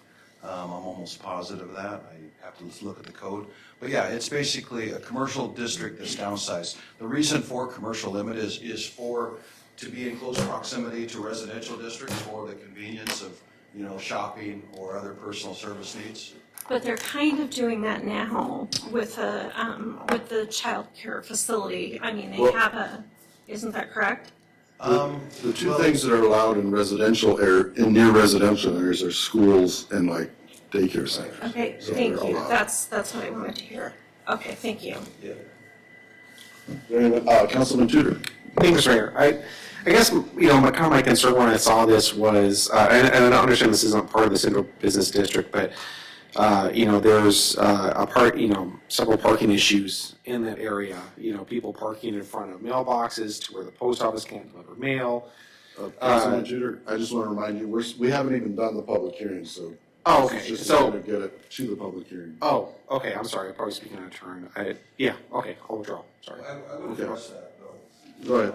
Under, one of the considerations that we had there was would it support, would the lot size support commercial activity in that area? And Lot 8 contains 13 parking spots, and Lot 9 contains 8 parking spots. So, there's adequate parking for any use that is within the CL district based on parking requirements in 17.64. Thank you. Okay.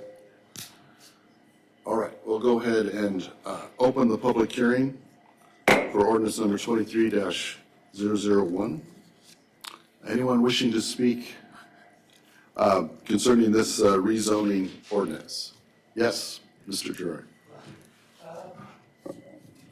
Barbara, my wife, I'm Joe Gerard, and kind of a part owner. It's actually my wife's project, and she's had this for many, many years. Anyway, she's in Juneau right now with her 6th grade and a lot of kids, a lot of parents, and she was disappointed she couldn't be here, but wanted me to just say, Brad pretty much has addressed everything I really wanted to say. I knew the issue in the previous meetings of the parking has come up, and there are parking issues there, as you said.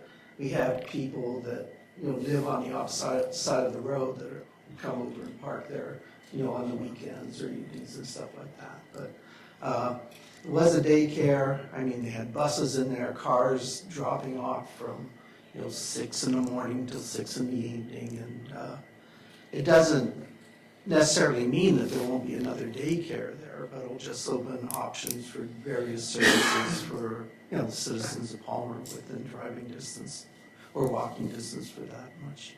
So, any questions for me? Not at this point. With the public hearing, we're kind of limited. Yeah, okay, thank you. Thank you. Is there anyone else that wishes to testify concerning this matter? The rezone of Yes. the property. Jackie Goforth again. When I access the post office, I go through the Fred Meyer gas station. Come down, go through Fred Meyer gas station, and that road is extremely hazardous. There's a three-way stop, okay, and it's very narrow. It's very narrow, and there's a lot of people there, and the snow removal made it even narrower because I've driven down that road a lot, and to put business traffic on there might be somebody needs to look at the safety hazards. It would need to be, that whole intersection right there on Blueberry, looks like it's going to have to be redesigned or something, because seriously, a lot of those people who were parking there don't park there the way that they're supposed to park there, and it made it even narrower. So I think the safety issue would really need to be looked at. Thank you.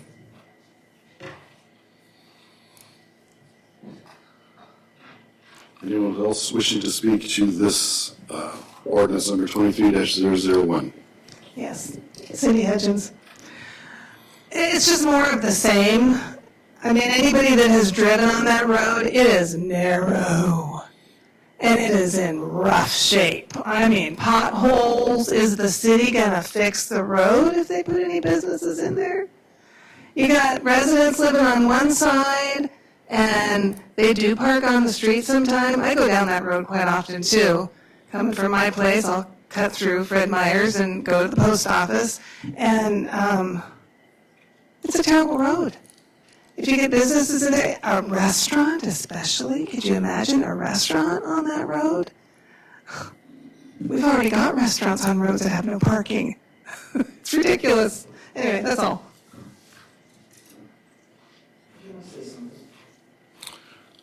I think we'll finish the public hearing and then we might be able to invite some discussion at that point.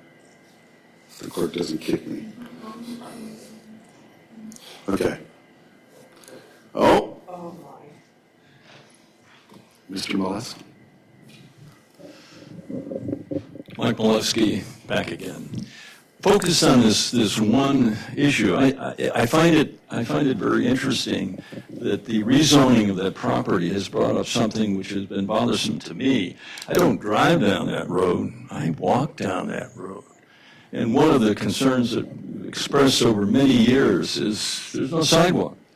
You have a large conglomeration of parking. Well, you've got the center that Joe's talking about, and then you have apartments and you have pass-through. But for some reason, I view it as the forgotten street in Palmer, relatively close in, but without any safe walking.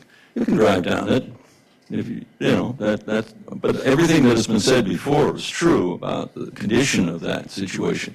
So my only encouragement is here. This is an opportunity because you have a rezoning and there's been a focus on it, that somehow a look and action be taken on the road. I think it could be done, and I think you're all capable of making that happen. Thank you. Is there anyone else that wants to speak to the ordinance number 23-001? Okay. We will close the public hearing. So we don't have a motion at this point. So what is the wishes of the council? We need a motion. Right. Yeah, we need a motion so we can discuss. Okay. Moved and seconded by Mr. Best and Deputy Mayor Moline. So, is there any more questions we want to ask of our manager or discuss with ourselves about this rezone? Yes, Councilman Tunin. Thank you, Mr. Mayor. So my understanding is these will be kept as two separate lots, correct? They're going to be. So do we have an opportunity as a city to do what the public has talked about so far, which is to the roads, I don't know how we can possibly widen the road, but is there an opportunity to put sidewalks in or make adjustments to traffic flow to help alleviate that? Some of the concerns like with parking, things like that?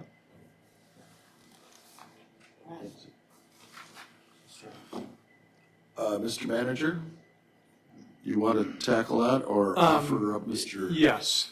Mr. Hanson? Well, this would be a public works issue on improving the road, putting in sidewalks, see how, if the right of way is 50 feet, 60 feet. I don't know. This is the first time it was brought to my attention. I would like to say this is the only road that is not in perfect shape in the city of Palmer, but I honestly cannot say that.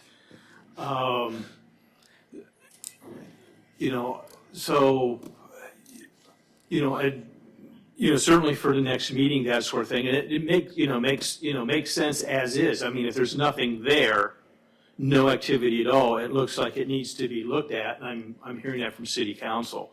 But on the other hand, as far as off-street parking to support the businesses, that is adequate to our code. It seems like the residents are the ones who do not have enough parking for their cars on the street, and that's another issue we can do. I mean, this is not anything unusual for City of Palmer. What the town was developed 60 years ago. This stuff happens, but we certainly can look at it. I don't think it would be, we have a road program. City Council has put money into that road program, and it really comes down to a matter of priorities for City Council on these issues. So the answer is yes, and I'm sorry it took so long to say yes. Okay. But the issue before us is to rezone these two lots or to not rezone these two lots. So, go ahead, Deputy Mayor Moline. Thank you, Mr. Mayor. So I know that, coming to a decision as to rezone, to me, the only thing that gives me consternation about this is that when we do things like this, it does impact parking, and we've seen that over and over and over again with some of the recent decisions that have been made. While we know that we have certain parking spaces available, but a rezone, what that would do, and what the actual impact is, because there's a projected impact and then there's the actual impact. My only concern is that without effective parking plans, and I know that's up to us as a council, and perhaps with the zoning commission, I just feel like it's futile. It's just we're bumping up against each other trying to figure out how to make development work, but yet we have these parking issues. So that's my concern about this whole thing. Councilman Odell. Thank you, Mr. Mayor. I guess just a kind of a quick observation, quick thought. If I know they're talking, a lot of people have expressed some concern with traffic going through there. I would kind of think, parking, yeah, that's going to be an issue. I would kind of think that if that daycare was operating from 6 a.m. to 6 p.m. and parents are coming, dropping off kids, it would be hard to put something there that could compete with the amount of volume of traffic that would, that's kids coming and going, that's a lot of traffic. So I would have a hard time thinking that they're going to put something there that would impact that area more than it already was. But that's just a thought of mine. Thank you. Councilman Best. Thank you, Mr. Mayor. I appreciate that observation. I think that would be my mindset as well, is that the amount of traffic that you see during daycares drop off and pickup time is just phenomenal. So what's before us tonight is a rezone. There's none of the information that was found to be detrimental at the planning and zoning level, and they have to take into account the factual data right before them. And this doesn't preclude them from continuing to do what they're already doing. So the impact is pretty negligible, especially when we don't know what might be there, and it's just looking at what the zoning allows for. And it shows that it's in the appropriate spot with, if there's going to be some development, that there's going to be certain offsets that have to be adhered to. Is it going to be a restaurant that's going to have so many on-street, on-premise parking, and it's the property itself would allow for a larger parking space if needed for the structure itself. So how the structure is utilized is really irrelevant to us. It's all those things that can be zoned, and I think it's everything's been appropriate. Okay.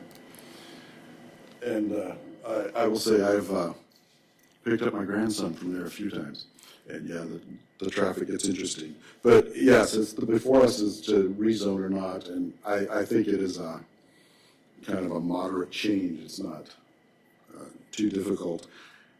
And next meeting, we have our Public Works Director presenting to us. And so it should be fresh in our minds that, in fact, maybe the manager can give them a clue of something we might ask about. Are we ready to vote of whether to rezone this or not? Okay. Madam Clerk, if you can call the roll, please. Councilmember Tudor? Yes. Deputy Mayor Moline? Yes. Councilmember Alcantara? Is he muted? It's okay. I think you're muted, sir. He said yes, I could see it. thumbs up. Okay. Okay. He's, okay, enough of that. Mayor Carrington? Yes. Councilmember Best? Yes. Councilmember Ojala? Yes. Okay, unanimous. Okay. So that passes. Next we have, make sure I'm following the agenda here. Resolution number 23-010, supporting the opening of the Social Security office in the Matsu Borough. We need a staff report, or we'll just open the public hearing? Okay. We will open the public hearing for resolution number 23-010, supporting the opening of a Social Security office in the Matsu Borough. Anybody wishing to speak to this resolution? Cindy Hudgens, I just want to say that's awesome. Being an old folk myself, I like that idea, so it's about time that we get our own Social Security office. Thank you very much. Anyone else? I see a couple thumbs up in the audience, so no one else coming forward? All right, we'll close a public hearing. And what is the wishes of the council for resolution number 23-010? Move to approve. Okay. Moved and twice and seconded once. Is there any discussion or comments? Okay. Madam Clerk, if you can call the roll, please. Councilmember Ojala? Yes. Councilmember Best? Yes. Mayor Carrington? Yes. Councilmember Alcantara?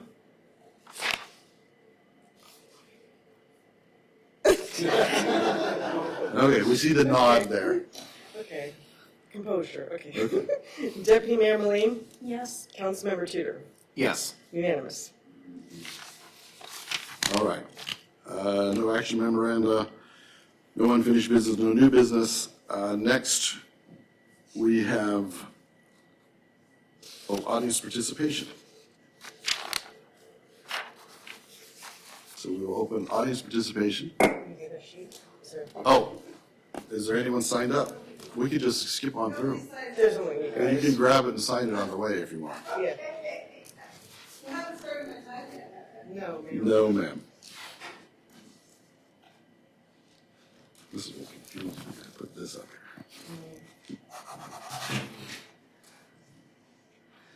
here. Just Cindy Hudgens again. So anyway, I forgot to say something the last time that kind of went with the first part of my talk and the threats of whatever the threats. It kind of is reminiscent to me of the time when the Matsu Moms for Social Justice wanted a police advisory board. And they were supposed to talk for the city council member, but they came early and the city council gave them time before the time because we were out there with signs, laughing. Nobody was being violent out there. We were protesting, which is our constitutional right. There were no threats made, but they told you, city council members, whoever was here before at that time, it wasn't you, most of you guys, that they were being threatened. They were afraid for their lives, and they didn't know if they would make it home to their families. Wow. Kind of like this BS. Kind of makes me sick.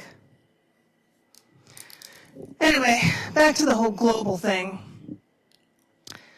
The governor wants you all to think that this is not part of the ESG, that this is not part of the Green New Deal, that this is not part of the World Economic Forum. Okay, I don't know who knows anything about the World Economic Forum, but those people are not for we the people. They are for control of we the people, the peons. And whatever kind of a tax they can put out there or whatever kind of an initiative they can put out there, ask yourself, who is pushing this carbon initiative? Who wants this carbon initiative? You know, the leader of the Economic Forum, Klaus Schwab, socialism, communism. He says, you peons will have nothing and you'll all be happy. Yeah? I don't think so. I don't think so at all. And I don't know who he's trying to brainwash, our dear governor, into thinking that this is just something innocent. He is signing us up with the World Economic Forum's Carbon Initiative.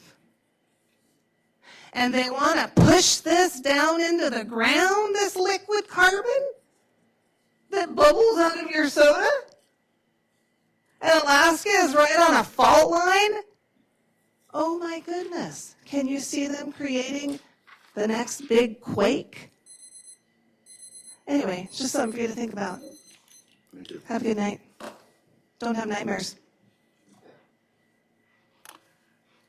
Anyone else for audience participation?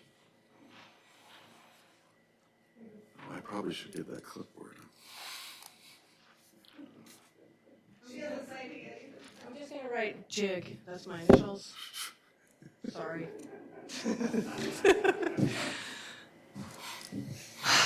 The U.S. Federal Child Exploitation and Obscenity Law, 18 U.S.C. subsection 1470. Transfer of obscene material to minors is a criminal federal law. That's not a threat, it's a law. I'd like to talk to you for a minute about, there seems to be something going on in the city from people who think they're running the city. You know, they decide they're going to make the new library and whatever. The new one that came out said, she mentions our local community councils and assemblies are allocating our tax money to 15-minute smart cities, which Palmer is doing as we speak. Okay, now, I had not heard that you guys were doing a 15-minute smart city, but you know, those people online, they think they're running the place. So, okay. One of the acronyms for SMART is self-monitoring and reporting technology, in case you're wondering.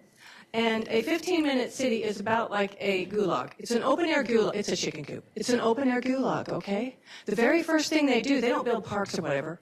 A 15-minute city is kind of like that new designation plan with Palmer and everybody. They're going to take a 15-minute area where everybody has what they need, and you can walk around within 15 minutes. And it's a great idea because it saves you from using your, too much energy. The problem is the very first thing they do is start putting up monitoring systems on all of the edges of the 15-minute city. And what it is to find out who you are and where you're going so that they can start taxing you your carbon credits if you go through it too often or if you leave for too long. And I can guarantee you if this ever comes up and you guys decide you want to do a 15-minute smart city, you will be destroying Palmer because everybody who comes through Palmer is not going to want to be tracked. I won't. I'll be shopping that way. I will not come through Palmer ever. Because what they do is they'll give you a lot of carbon credits to start with. It's the World Economic Forum plan. But then they'll take them down. And if you had a shower that was too much, or you went on an airplane ride that was too much, or you left the town too much, they'll start cutting down how much your ability is. Now, it's a chicken coop. The chickens can leave the chicken coop, but they don't because they're safe. And they stay in there. And then the guy comes in charge and takes all their productivity, their eggs, okay, and they never leave. But if they left, what would happen? Well, if you leave the smart city in Palmer, they're going to start charging you. That is what is a smart city, 15-minute city is. When I saw that, I don't know if it's true. You guys tell me. They're the ones deciding everything. They decide they don't know if they like the library plan you have. It might interfere with theirs. That's what they say online. This group is something else. So now that you're allocating a 15-minute smart city as we speak, I just want to make sure that you know that that's out there already, and hopefully that's not true. Because I will certainly be fighting it. Thank you. Thank you. Sure, well, I gave copies to her. We've got room for one more, Chief.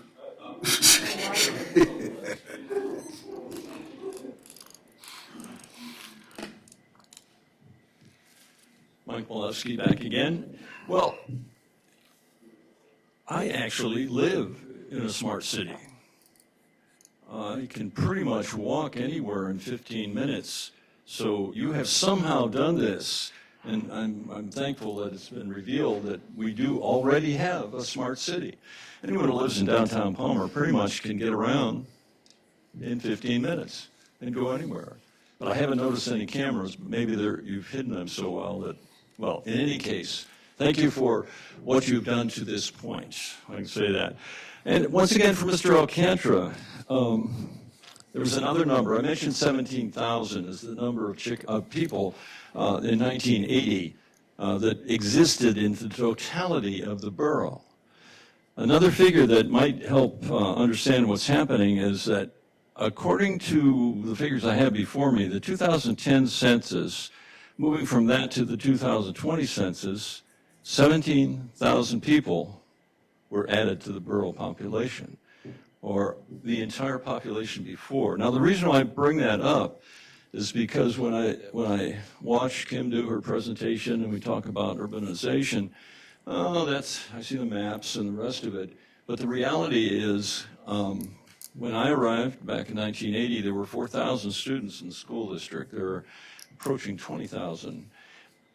The similar kind of ratio has happened so that there were at one point about the same number of people in the city of Palmer now as that were in the entire borough. And I reflect upon that because I think life changes when you get that kind of population density change.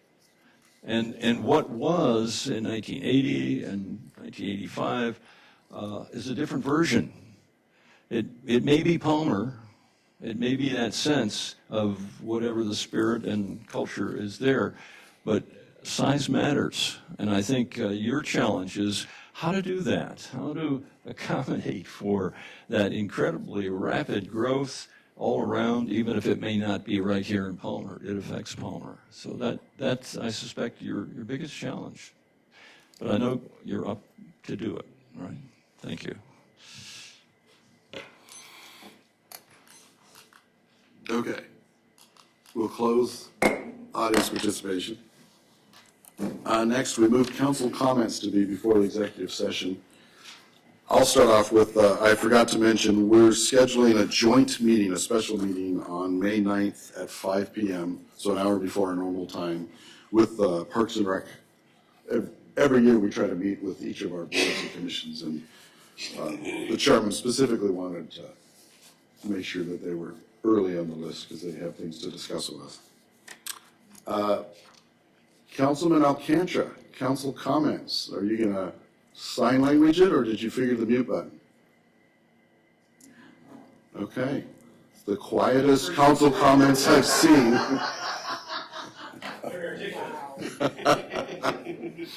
All right. Councilman Tudor, council comments. Thank you, Mr. Mayor. I just wanted to make everyone aware I'll be attending via Zoom on the next meeting. I'll be out of state. But I just want to speak in favor of the Social Security office here in Palmer. I'm really looking forward to this, and this is going to draw a lot of people here to Palmer, a lot of necessary services for our community that's going to help not just Palmer, but the Valley. And thank you to the Borough Mayor, Edna DeVries, for working so hard on this. She does a lot for Palmer.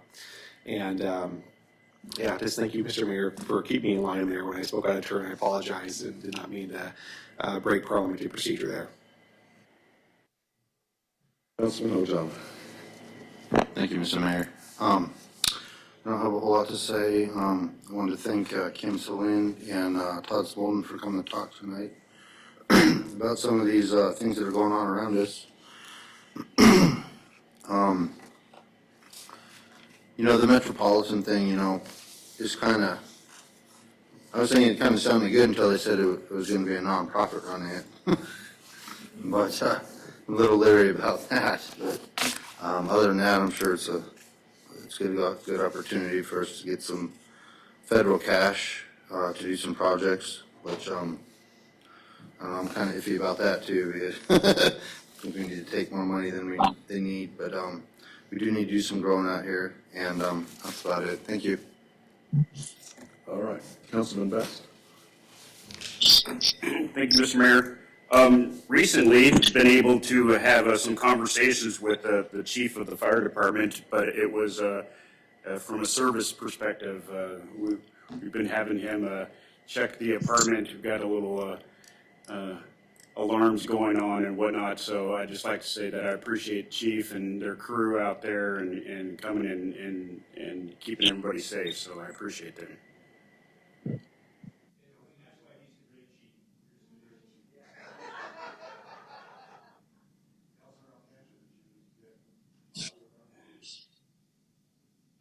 Councilman Alcantara, did you get audio going? I don't know, did I? Yes. We can hear you. Fantastic. I had to go back to the old-fashioned cell phone instead of my fancy city-provided iPad that I thought was working fine.